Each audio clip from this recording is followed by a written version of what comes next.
ಆತ್ಮೀಯ ವಿದ್ಯಾರ್ಥಿಗಳೇ, 8ನೇ ತರಗತಿಯ 3ನೇ ಪಾಠವಾದ ಅದ್ಯ ಅನನ್ಯನಿಧಿ ಎನ್ನುವ ಪಾಠದ ಕೆಲವೊಂದು ಪ್ರಮುಖಾಂಶಗಳನ್ನ ಈಗ ನಾವು ತಿಳ್ಕೊಳ್ಳೋಣ. ಹೆಸರೇ ಹೇಳ್ತಾ ಇದೆ ಆರೋಗ್ಯ ಅನನ್ಯನಿಧಿ ಅಂತ. ಅಂದ್ರೆ ಆರೋಗ್ಯವೇ ಭಾಗ್ಯ ಅಂತ ಏನ್ ಹೇಳ್ತೀವಿ, ಎಂತಹ ದೊಡ್ಡ ಶ್ರೀಮಂತಿಕೆ ಇದ್ರೂ ಆರೋಗ್ಯ ಇಲ್ಲದೆ ಇದ್ರೆ ಆ ಶ್ರೀಮಂತಿಕೆ ಇದ್ದು ಇಲ್ಲದೆ ಇರೋ ಹಾಗೆ. ಅಂದ್ರೆ ಇದರ ಅರ್ಥ ಇಷ್ಟೇನೆ, ಆರೋಗ್ಯನೇ ಒಂದು ದೊಡ್ಡ ಶ್ರೀಮಂತಿಕೆ ಇದ್ದ ಹಾಗೆ. ಆರೋಗ್ಯ ಇದ್ರೆ ನಮಗೆ ಉಲ್ಲಾಸ, ಉತ್ಸಾಹ, ಚೈತನ್ಯ ಇರೋದು ಅಂತ ಹೇಳ್ತಾ ಈ ಪಾಠವನ್ನ ಪ್ರಾರಂಭ ಮಾಡೋಣ. ಆರೋಗ್ಯ ಶ್ರೀಮಂತಿಕೆಗಿಂತ ಆರೋಗ್ಯ ಬಹಳ ಮುಖ್ಯ ಅಂತ ಫಸ್ಟ್ ನಾವು ಪ್ರಿಫರೆನ್ಸ್ ಆರೋಗ್ಯಕ್ಕೆ ಕೊಡಬೇಕು ಅಂತ ಹೇಳ್ತಾ ಈ ಪಾಠವನ್ನ ಪ್ರಾರಂಭ ಮಾಡೋಣ. ಎಲ್ಲಾ ಪಾಠಗಳು ಕೆಲವೊಂದು ಪ್ರಶ್ನೆಗಳೊಂದಿಗೆ ಪ್ರಾರಂಭ ಆಗುತ್ತೆ ಅಂತ ಈಗಾಗಲೇ ತಿಳ್ಕೊಂಡಿದೀವಿ. ಈ ಪಾಠದಲ್ಲಿ ಯಾವ ಯಾವ ಪ್ರಶ್ನೆಗಳಿಂದ ಪ್ರಾರಂಭ ಆಗಿದೆ ಪಾಠ ಅನ್ನೋದನ್ನ ಈಗ ನಾವು ನೋಡೋಣ. ಈ ಪಾಠದಲ್ಲಿ ಮೊದಲನೇ ಪ್ರಶ್ನೆ, ಸಾಮಾನ್ಯ ಶೀತದಂತಹ ಸೋಂಕಿಗೆ ನಿಮ್ಮ ದೇಹವು ಹೇಗೆ ಪ್ರತಿಕ್ರಿಯಿಸುತ್ತದೆ ಅಂತ ಕೊಟ್ಟಿದ್ದಾರೆ. ಸಾಮಾನ್ಯ ಶೀತ ಅಂತ ಅಂದ್ರೆ ನಿಮಗೆ ಗೊತ್ತಿದೆ, ಶೀತ ಆಗುವಂತಂದು. ಈ ಶೀತ ಆದಾಗ ನಿಮ್ಮ ದೇಹ ಹೇಗೆ ಪ್ರತಿಕ್ರಿಯಿಸುತ್ತೆ ಅಂದ್ರೆ, ಮೂಗಲ್ಲಿ ನೀರು ಸೋರುವಂಥದ್ದು, ಕಣ್ಣು ಕೆಂಪುಗಾಗೋದು, ಕಣ್ಣಲ್ಲೂ ಕೂಡ ನೀರು ಬರುವಂಥದ್ದು, ಮುಖ ಎಲ್ಲ ರೆಡ್ ಆಗೋದು, ಈ ರೀತಿಯಾಗಿ ದೇಹ ಪ್ರತಿಕ್ರಿಯಿಸುತ್ತೆ ಅಂತ ನಾವು ಹೇಳಬಹುದು. ಇನ್ನ ಎರಡನೇ ಪ್ರಶ್ನೆಯನ್ನ ನೋಡಿದ್ರೆ, ಈ ಇತ್ತೀಚೆಗೆ ನಾವು ಸಿಡುಬು ರೋಗ, ಪೋಲಿಯೋ ರೋಗದ ಪ್ರಕರಣಗಳನ್ನ ನೋಡ್ತಾ ಇಲ್ಲ, ಕಡಿಮೆ, ತುಂಬಾ ಅತ್ಯಂತ ವಿರಳವಾಗಿದೆ. ಆದ್ರೆ ಮಧುಮೇಹ, ಹೃದಯ ಸಮಸ್ಯೆ, ಮಧುಮೇಹ ಅಂದ್ರೆ ಸಕ್ಕರೆ ಕಾಯಿಲೆ, ಸಕ್ಕರೆ ಕಾಯಿಲೆ ಮತ್ತೆ ಹೃದಯ ಸಮಸ್ಯೆ ಇತ್ತೀಚೆಗೆ ಹೆಚ್ಚು ಸಾಮಾನ್ಯವಾಗಿದೆ. ಏಕೆ ಅಂತ ಕೇಳ್ತಾ ಇದ್ದಾನೆ. ನೋಡಿ, ಹಿಂದಿನ ಕಾಲದಲ್ಲಿ ಸಿಡುಬು, ಪೋಲಿಯೋ ಇಂದ ಅನೇಕ ಜನರು ಸತ್ತಿರೋದು ನಮ್ಗೆ ಗೊತ್ತಿದೆ. ತದನಂತರ ಅವರು ಲಸಿಕೆಗಳನ್ನ ಕಂಡಿಡಿದ್ರು. ಲಸಿಕೆಗಳನ್ನ ಮಾನವ ತಗೊಳ್ತಾ ಆ ಪ್ರಕರಣಗಳು ಕಡಿಮೆ ಆಗಿದೆ. ಅಂದ್ರೆ ಲಸಿಕೆಗಳು ಇದಕ್ಕೆ ಕಾರಣ ಅಂತ ಹೇಳ್ಬಹುದು.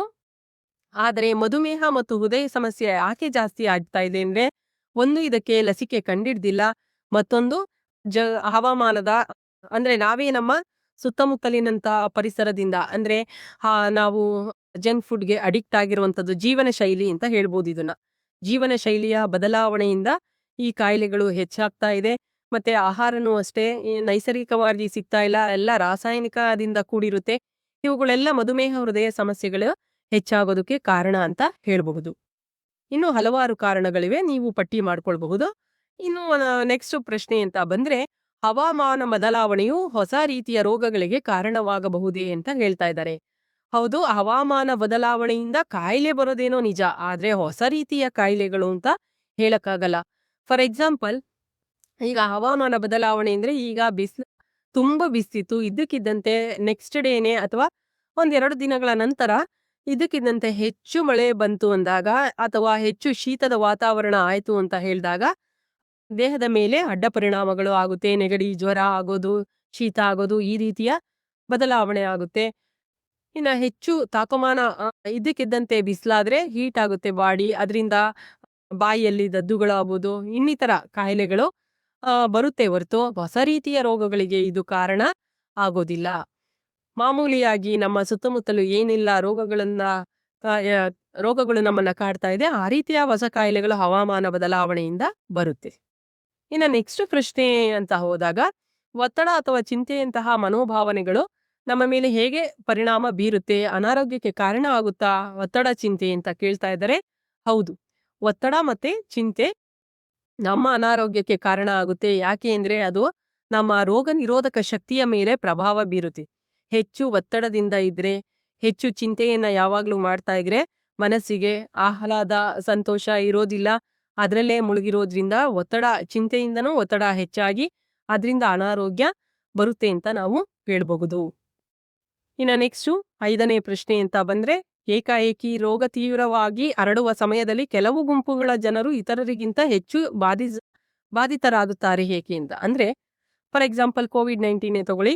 ಈ ಕೋವಿಡ್-19 ಬಂದಾಗ ತೀವ್ರವಾಗಿ ಎಲ್ಲ ಕಡೆ ಹರಡಿತು. ಆದ್ರೆ ಎಲ್ಲರೂ ಅದಕ್ಕೆ ಬಾಧಿತರಾಗಿಲ್ಲ. ಕೆಲವು ಜನರು ಮಾತ್ರ ಅದರಿಂದ ನರಳಿದ್ರು, ಸತ್ರು. ಯಾಕೆ ಅಂತಂದ್ರೆ ಅದು ಅವರ ಇಮ್ಯುನಿಟಿ ಪವರ್, ರೋಗ ನಿರೋಧಕ ಶಕ್ತಿಯ ಮೇಲೂ ಕೂಡ ಅವಲಂಬನೆ ಆಗಿರುತ್ತೆ.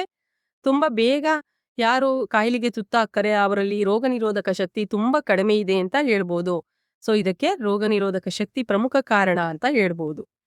ಅದೇ ರೀತಿ ನಿಮಗೆ ಈ ಆರೋಗ್ಯದ ಬಗ್ಗೆ ಇನ್ನೂ ಹೆಚ್ಚು ಏನಾದರೂ ಪ್ರಶ್ನೆಗಳು ನಿಮ್ಮಲ್ಲಿ ಇದ್ರೆ ಇಲ್ಲಿ ನಿಮ್ಮ ಪ್ರಶ್ನೆಗಳನ್ನ ಹಂಚಿಕೊಳ್ಳಿ ಮಕ್ಕಳೇ. ಈಗ ನೋಡೋಣ, ಆರೋಗ್ಯ ಅಂತ ಅಂದ್ರೆ ಏನು? ಅಂದ್ರೆ ರೋಗ ಇಲ್ದೇ ಇರೋ ಒಬ್ಬ ವ್ಯಕ್ತಿಗೆ ರೋಗನೇ ಇಲ್ಲ, ಕಾಯಿಲೆನೇ ಇಲ್ಲ ಅಂದ್ರೆ ಅವನು ಆರೋಗ್ಯವಂತನ ಅಂತ ಕೇಳ್ತಾ ಇದ್ದಾರೆ. ಆರೋಗ್ಯ ಅಂತ ಹೇಳಿದ್ರೆ ರೋಗ ಮುಕ್ತವರಾಗಿರೋದು ಅಂತ ಅಲ್ಲ. ಅಂದ್ರೆ ನಮ್ಮ ದೇಹದ ಆರೋಗ್ಯ ಒಂದೇ ಅಂದ್ರೆ ರೋಗದಿಂದ ನರಳ್ತಾ ಇಲ್ಲ ಇವನು ಆರೋಗ್ಯವಾಗವನೇ ಅಂತ ಹೇಳಕ್ಕಾಗೋದಿಲ್ಲ. ಯಾಕೆ ಅಂತ ಹೇಳಿದ್ರೆ ಆರೋಗ್ಯ ಅಂತ ಹೇಳಿದ್ರೆ ದೈಹಿಕವಾಗಿ ಅವನು ಉತ್ತಮವಾಗಿರ್ಬೇಕು, ಸಕಾರಾತ್ಮಕವಾಗಿ ಇರಬೇಕು, ಉತ್ತಮ ಸಂಬಂಧಗಳನ್ನ ಹೊಂದಿರಬೇಕು ಅಂತ ಹೇಳಿ ದೇಹವನ್ನೊಂದೇ ಆರೋಗ್ಯವಾಗಿ ಕಾಪಾಡ್ಕೊಳ್ಳುವಂಥದ್ದಲ್ಲ. ಮಾನಸಿಕವಾಗಿಯೂ ಅವನು ಮನಸ್ಥಿತಿಯನ್ನ ಕಾಪಾಡಿಕೊಂಡಿರ್ಬೇಕು, ಸಾಮಾಜಿಕ ಜೀವನ ನಡೆಸ್ತಾ ಇರಬೇಕು, ಆನಂದದಿಂದ ಇರಬೇಕು, ಉಲ್ಲಾಸ ಉತ್ಸಾಹದಿಂದ ಇರಬೇಕು, ಅಕ್ಕಪಕ್ಕದವರ ಜೊತೆ ಬೆರಿತಾ ಇರಬೇಕು. ಈ ರೀತಿಯಾದಂತಹ ವ್ಯಕ್ತಿಯನ್ನ ನಾವು ಆರೋಗ್ಯವಂತ ಅಂತ ಹೇಳ್ಬೋದೇ ಹೊರತು ಕೇವಲ ರೋಗಮುಕ್ತರಾಗಿರೋದ್ರಿಂದ ಆರೋಗ್ಯ ಅಂತ ಹೇಳಕ್ಕೆ ಆಗಲ್ಲ. ಇಲ್ಲಿ ಒಂದು ಚಿತ್ರವನ್ನ ಕೊಟ್ಟಿದ್ದಾರೆ.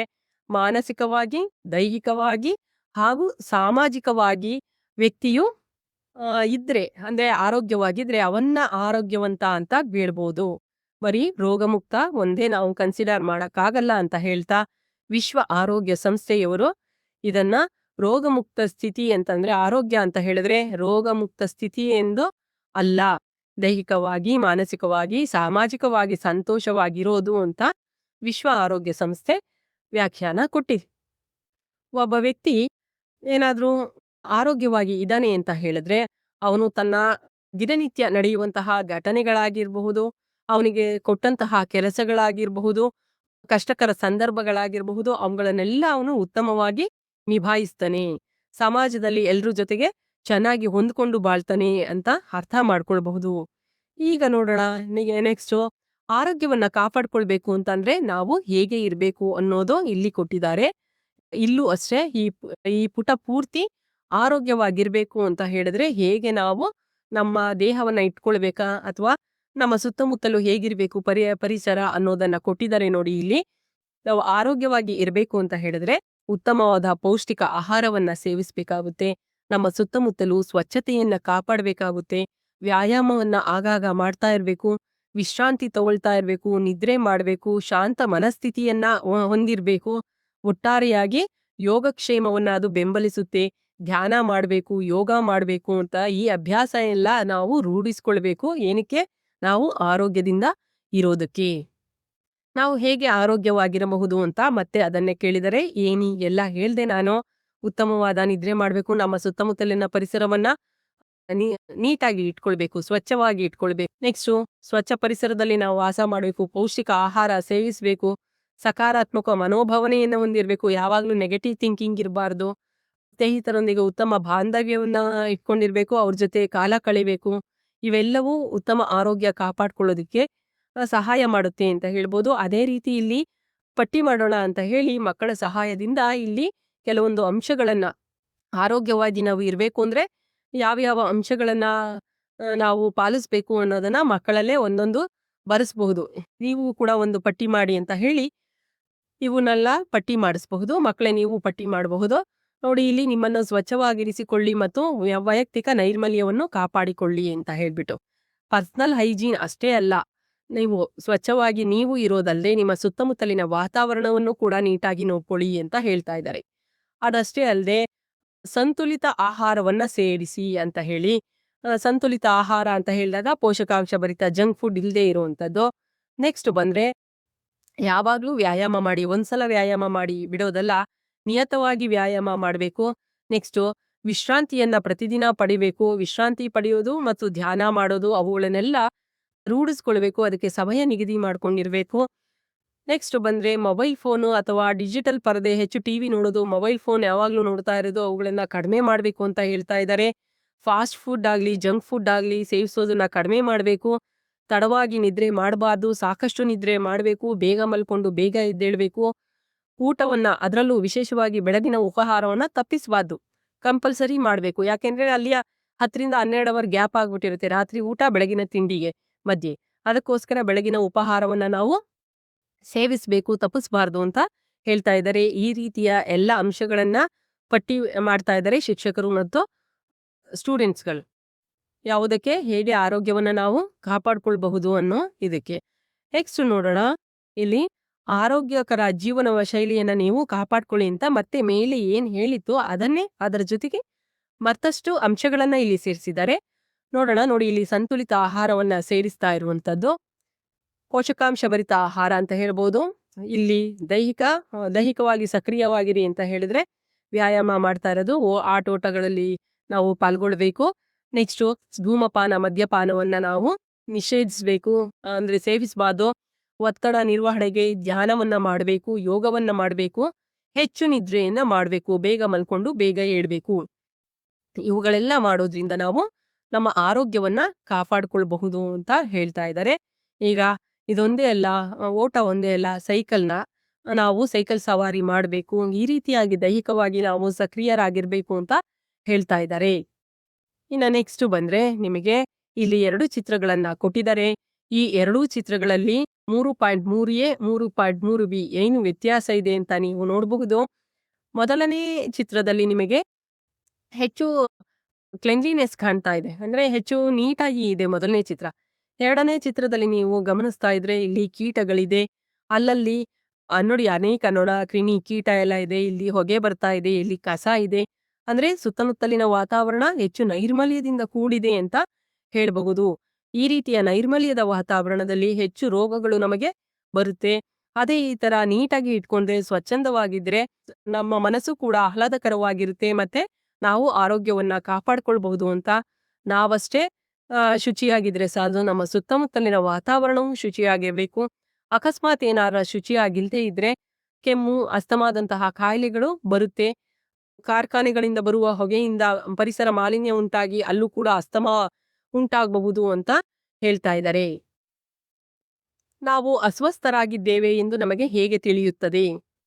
ಅಸ್ವಸ್ಥತೆ ಅಂದ್ರೆ ಜ್ಞಾನ ತಪ್ಪೋಗೋದು ಅಂತ ಅಲ್ಲ, ನಿಶಕ್ತಿಯಿಂದ ಕೂಡಿರೋದು, ಯಾವ ಕೆಲಸನೂ ಮಾಡದೇ ಇರೋ ಹಾಗೆ ಒಂಥರ ಸುಸ್ತಾಗಿ ಕೂತ್ಕೊಳ್ಳಲ್ವಾ, ಆ ರೀತಿಯಾಗಿ ನಮ್ಗೆ ಗೊತ್ತಾಗುತ್ತೆ ಯಾವಾಗ ಅಸ್ವಸ್ಥರಾಗಿದ್ದೀವಿ ಅಂದ್ರೆ. ನಮ್ಗೆ ಜ್ವರ, ತಲೆ ಸುತ್ತು, ಆಯಾಸ, ರಕ್ತದೊತ್ತಡ ಈ ತರದ ಒಂದು ಚಿಹ್ನೆ ನಮಗೆ ಲಕ್ಷಣ ತೋರಲ್ಪಟ್ಟು ನಮಗೆ ತುಂಬಾ ಆಯಾಸ ಆಗೋದು, ಎದ್ದೇಳಕ್ಕೆ ಆಗದೆ ಇರುವಂತದ್ದು, ಆ ರೀತಿ ಆದಾಗ ನಾವು ಅಸ್ವಸ್ಥರಾಗಿದ್ದೇವೆ, ಕಾಯಿಲೆ ಬಂದಿದೆ ಅಂತ ಗೊತ್ತಾಗುತ್ತೆ. ಆಗ ನಾವು ವೈದ್ಯರ ಸಹಾಯನ ನಾವು ಪಡ್ಕೊಂಡು ಮತ್ತೆ ಆರೋಗ್ಯವನ್ನ ಪಡ್ಕೊಳ್ತೇವೆ.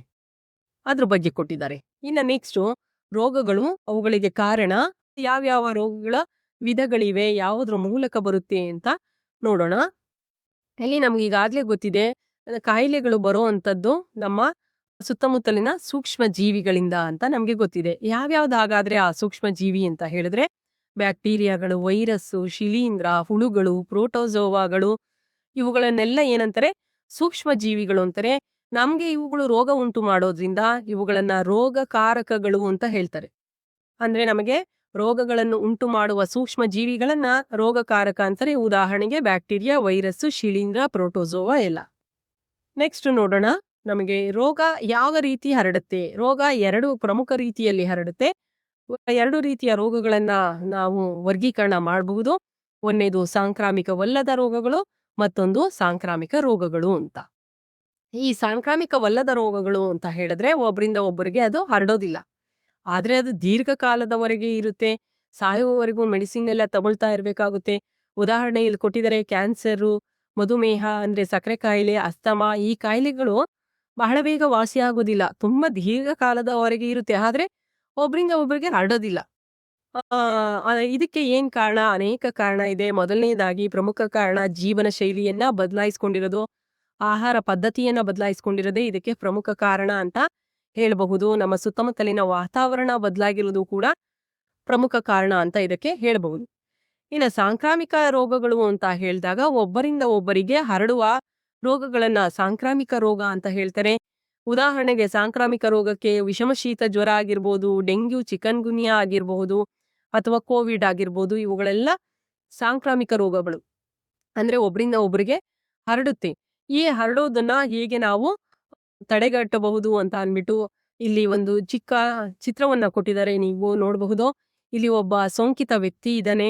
ಆ ಸೋಂಕಿತ ವ್ಯಕ್ತಿಯ ಜೊತೆ ನಾವು ನೇರ ಸಂಪರ್ಕ ಬರಬಾರ್ದು, ನೇರ ಸಂಪರ್ಕ ಇಟ್ಕೋಬಾರ್ದು. ಹ್ಯಾಂಡ್ ಶೇಕ್ ಮಾಡೋದಾಗ್ಲಿ, ಅವನ ಬಟ್ಟೆಯನ್ನ ಶೇರ್ ಮಾಡ್ಕೊಳ್ಳೋದಾಗ್ಲಿ, ಅವನು ಕುಡಿದೋ ಬಿಟ್ಟ ಆಹಾರ ಅಥವಾ ನೀರನ್ನ ಸೇವಿಸೋದಾಗ್ಲಿ ಮಾಡಬಾರ್ದು. ಮತ್ತೆ ಆ ಕೀಟಗಳ ಮೂಲಕನೂ ಕೂಡ ಅವನಿಗೆ ಏನಾದ್ರೂ ಈ ಸೊಳ್ಳೆ ಏನಾದ್ರೂ ಕಚ್ಚಿ ಆ ಆ ಆ ಸೊಳ್ಳೆ ಮತ್ತೆ ಆರೋಗ್ಯವಂತ ವ್ಯಕ್ತಿಯನ್ನ ಕಚ್ಚಿದ್ರು ಕೂಡ ಅದು ಇಲ್ಲಿ ರೇಬಿಸ್ ಅಷ್ಟೇ. ರೇಬಿಸ್ ಸೋಂಕಿತ ಪ್ರಾಣಿಯ ಜೊಲ್ಲು ಏನಾದ್ರೂ ನಮ್ಮ ಗಾಯದ ಒಳಗಡೆ ಹೋದ್ರೆ ಅಲ್ಲೂ ಕೂಡ ರೋಗಗಳು ಹರಡುತ್ತೆ.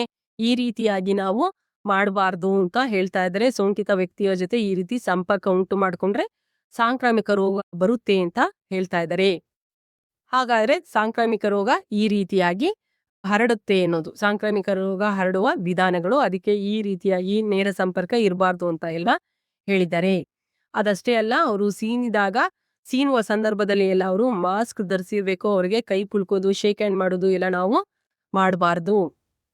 ನೆಕ್ಸ್ಟ್ ಬಂದ್ರೆ ಇಲ್ಲಿ ರೋಗಗಳನ್ನ ಪಟ್ಟಿ ಮಾಡಿದರೆ ಹೇಗೆ ರೋಗಗಳು ಹರಡುತ್ತೆ ಅಂತ ಹೇಳಿ.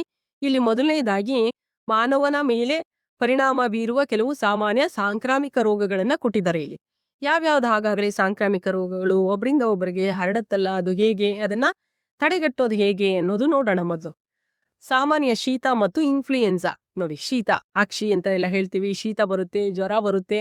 ಅವುಗಳನ್ನ ಯಾವ್ದ್ರಿಂದ ಬರುತ್ತೆ ಅಂತ, ಅದು ಸಾಮಾನ್ಯ ಶೀತ ಮತ್ತು ಇನ್ಫ್ಲೂಯೆನ್ಸಾ ವೈರಸ್ ಇಂದ ಬರುತ್ತೆ. ಕೆಲವೊಂದು ವೈರಸ್, ಕೆಲವೊಂದು ಬ್ಯಾಕ್ಟೀರಿಯಾಗಳಿಂದ ಬರುತ್ತೆ.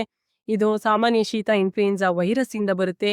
ನಮ್ಮ ಶ್ವಾಸನಾಳಕ್ಕೆ ಅದು ಅಟ್ಯಾಕ್ ಮಾಡುತ್ತೆ ಅಂತ ಹೇಳ್ಬೋದು. ಶ್ವಾಸನಾಳದ ಮೇಲೆ ಪರಿಣಾಮ ಬೀರುತ್ತೆ. ಈ ರೀತಿ ಶೀತ ಇನ್ಫ್ಲೂಯೆನ್ಸಾ ಆದಾಗ ನಮ್ಗೆ ಏನ್ ಲಕ್ಷಣ ಕಾಣುತ್ತೆ ಅಂತ ಹೇಳಿದ್ರೆ, ಮೂಗ್ ಕಟ್ಕೊಳ್ಳೋದು, ಮೂಗ್ ಸೋಲೋದು, ಗಂಟು ನೋವು, ಜ್ವರ, ಕೆಮ್ಮು ಬರೋದು, ಮೈಕೈ ನೋವು ಬರೋದು, ಈ ರೀತಿ ಆಗುತ್ತೆ.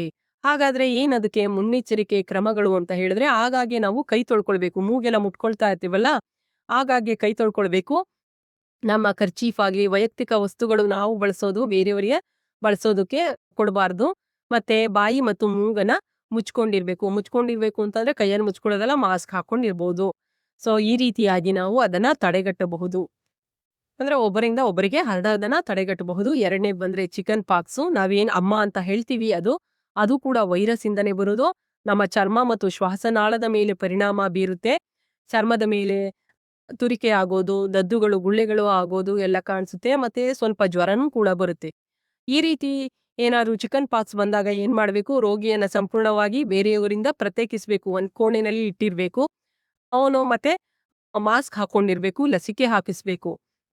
ಸ್ವಲ್ಪ ದಿನ, ಒಂದ್ 15 ದಿನ ಆದ್ಮೇಲೆ ಕಾಯಿಲೆ ವಾಸಿ ಆದ್ಮೇಲೆ ಬೇರೆಯವರ ಜೊತೆ ಹೊರಗಡೆ ಕೋಣೆಯಿಂದ ಬರಬಹುದು. ಹಾಗಂತ ಕೋಣೆಯ ಬಾಗಿಲು, ಕಿಟಕಿ ಎಲ್ಲ ಮುಚ್ಚಿರುವುದು, ಗಾಳಿ ಆಡುವಂತಹ ಒಂದು ಕೋಣೆಯಲ್ಲಿ ಇರ್ಬೇಕಾಗುತ್ತೆ. ನೆಕ್ಸ್ಟ್ ಬಂದ್ವೆ ದಡಾರ ಅಂತ ಹೇಳ್ಬೋದು. ದಡಾರ ಕೂಡ ವೈರಸ್ ನಿಂದ ಬರುವಂತದ್ದು. ಅದು ಕೂಡ ಚರ್ಮ ಮತ್ತು ಶ್ವಾಸನಾಳದ ಮೇಲೆ ಪರಿಣಾಮ ದಡಾರ ಬಂದಾಗ ಏನಾಗುತ್ತೆ ಅಂತ ಹೇಳಿದ್ರೆ, ಜ್ವರ, ಗಂಟ್ಲು ನೋವು, ಕುತ್ತಿಗೆ, ಕಿವಿ ಮತ್ತು ಇತರ ಚರ್ಮದ ಭಾಗಗಳಲ್ಲಿ ಕೆಂಪು ದದ್ದುಗಳು ಉಂಟಾಗುವಂಥದ್ದು. ಇಲ್ಲಿ ಅವನು ಕೆಳ್ಕೊಳ್ತಾ ಇರೋದು ನೋಡ್ತಾ ಇರ್ಬೋದು, ದದ್ದುಗಳು ಉಂಟಾಗಿರುವಂಥದ್ದು. ಇಲ್ಲೂ ಅಷ್ಟೇ ರೋಗಿಯನ್ನ ಪ್ರತ್ಯೇಕವಾಗಿ ಇಡಬೇಕು. ಬಾಯಿ ಮೂಗಿಗೆ ಮುಚ್ಕೊಳ್ಬೇಕು ಅಂತ ಹೇಳಿದ್ರೆ ಮಾಸ್ಕ್ ಹಾಕೊಳ್ಳಿ ಅಂತ ಅರ್ಥ. ಮತ್ತೆ ನೈರ್ಮಲ್ಯವನ್ನ ಕಾಪಾಡ್ಕೊಳ್ಬೇಕು ಅಂತಂದ್ರೆ ಸುತ್ತಮುತ್ತಲಿನ ವಾತಾವರಣ ಶುಚಿತ್ವವಾಗಿರ್ಬೇಕು, ಲಸಿಕೆ ಹಾಕಿಸ್ಕೊಳ್ಬೇಕು ಅಂತ ಹೇಳ್ತಾ ಇದ್ದಾರೆ. ಇದು ಮುನ್ನೆಚ್ಚರಿಕಾ ಕ್ರಮಗಳು. ನೆಕ್ಸ್ಟ್ ಬಂದ್ರೆ ಕ್ಷಯರೋಗ, ಟಿಬಿ ಅಂತ ಹೇಳ್ತಾರೆ. ಇದು ಟಿಬಿ ಅನ್ನೋದು ಬ್ಯಾಕ್ಟೀರಿಯಾದಿಂದ ಬರುತ್ತೆ. ಶ್ವಾಸಕೋಶದ ಮೇಲೆ ಹೆಚ್ಚು ಪರಿಣಾಮವನ್ನ ಬೀರುತ್ತೆ. ಈ ಟಿಬಿ ಕಾಯಿಲೆ ಆದ್ರೆ ಏನಾಗುತ್ತೆ ಅಂತ ಹೇಳಿದ್ರೆ, ಕೆಮ್ಮು, ಜ್ವರ, ಆಯಾಸ, ಹಸಿವಾಗದೆ ಇರುವಂಥದ್ದು, ರಾತ್ರಿ ಎಲ್ಲ ಬೆವರುವಂಥದ್ದು, ಈ ರೀತಿಯಾಗಿ ಆಗುತ್ತೆ. ಕೆಮ್ಮು ಬಂದಾಗ ರಕ್ತದ ವಾಂತಿ ಬರೋದು ಅಥವಾ ಹಳದಿ ಕಫ ಬರೋದು, ಈ ರೀತಿಯಾಗಿ ಕ್ಷಯರೋಗದ ಲಕ್ಷಣ ಇರುತ್ತೆ. ಒಬ್ಬರಿಂದ ಒಬ್ಬರಿಗೆ ಅವರು ಕೆಮ್ಮಿದಾಗ ಆ ಬ್ಯಾಕ್ಟೀರಿಯಾ ಬೇರೆಯವರಿಗೂ ತಗುಲಿದ್ರೆ ಅವ್ರಿಗೂ ಕೂಡ ಕ್ಷಯರೋಗ ಬರುವ ಸಾಧ್ಯತೆ ಇರುತ್ತೆ. ಅದಕ್ಕೋಸ್ಕರ ಕ್ಷಯರೋಗ ಇರುವಂತಹ ಜನರೊಂದಿಗೆ ನಿಕಟ ಸಂಪರ್ಕವನ್ನ ಇಟ್ಕೊಂಡಿರ್ಬಾರ್ದು. ಅವರು ಕೂಡ ಮಾಸ್ಕ್ ಹಾಕೊಂಡಿರ್ಬೇಕು. ಸುತ್ತಮುತ್ತ ವಾತಾವರಣವನ್ನ ಅವರು ಕೂಡ ಚೆನ್ನಾಗಿ ಶುಚಿತ್ವದಿಂದ ಕಾಪಾಡ್ಕೊಳ್ಬೇಕು. ಲಸಿಕೆ ತಗೊಳ್ಬೇಕು. ಆಗಾಗ ಮಾತ್ರೆಯನ್ನ ನಿಯತಕಾಲಿಕವಾಗಿ ತಗೊಳ್ಬೇಕಾಗುತ್ತೆ. ಕ್ಷಯರೋಗ ಬಂದ್ರೆ ಸುಮಾರು 6 ತಿಂಗಳು ಕಂಟಿನ್ಯೂಸ್ ಮಾತ್ರೆ ತಗೊಂಡ್ರೆ ಖಂಡಿತ ಇದು ವಾಸಿ ಆಗುತ್ತೆ.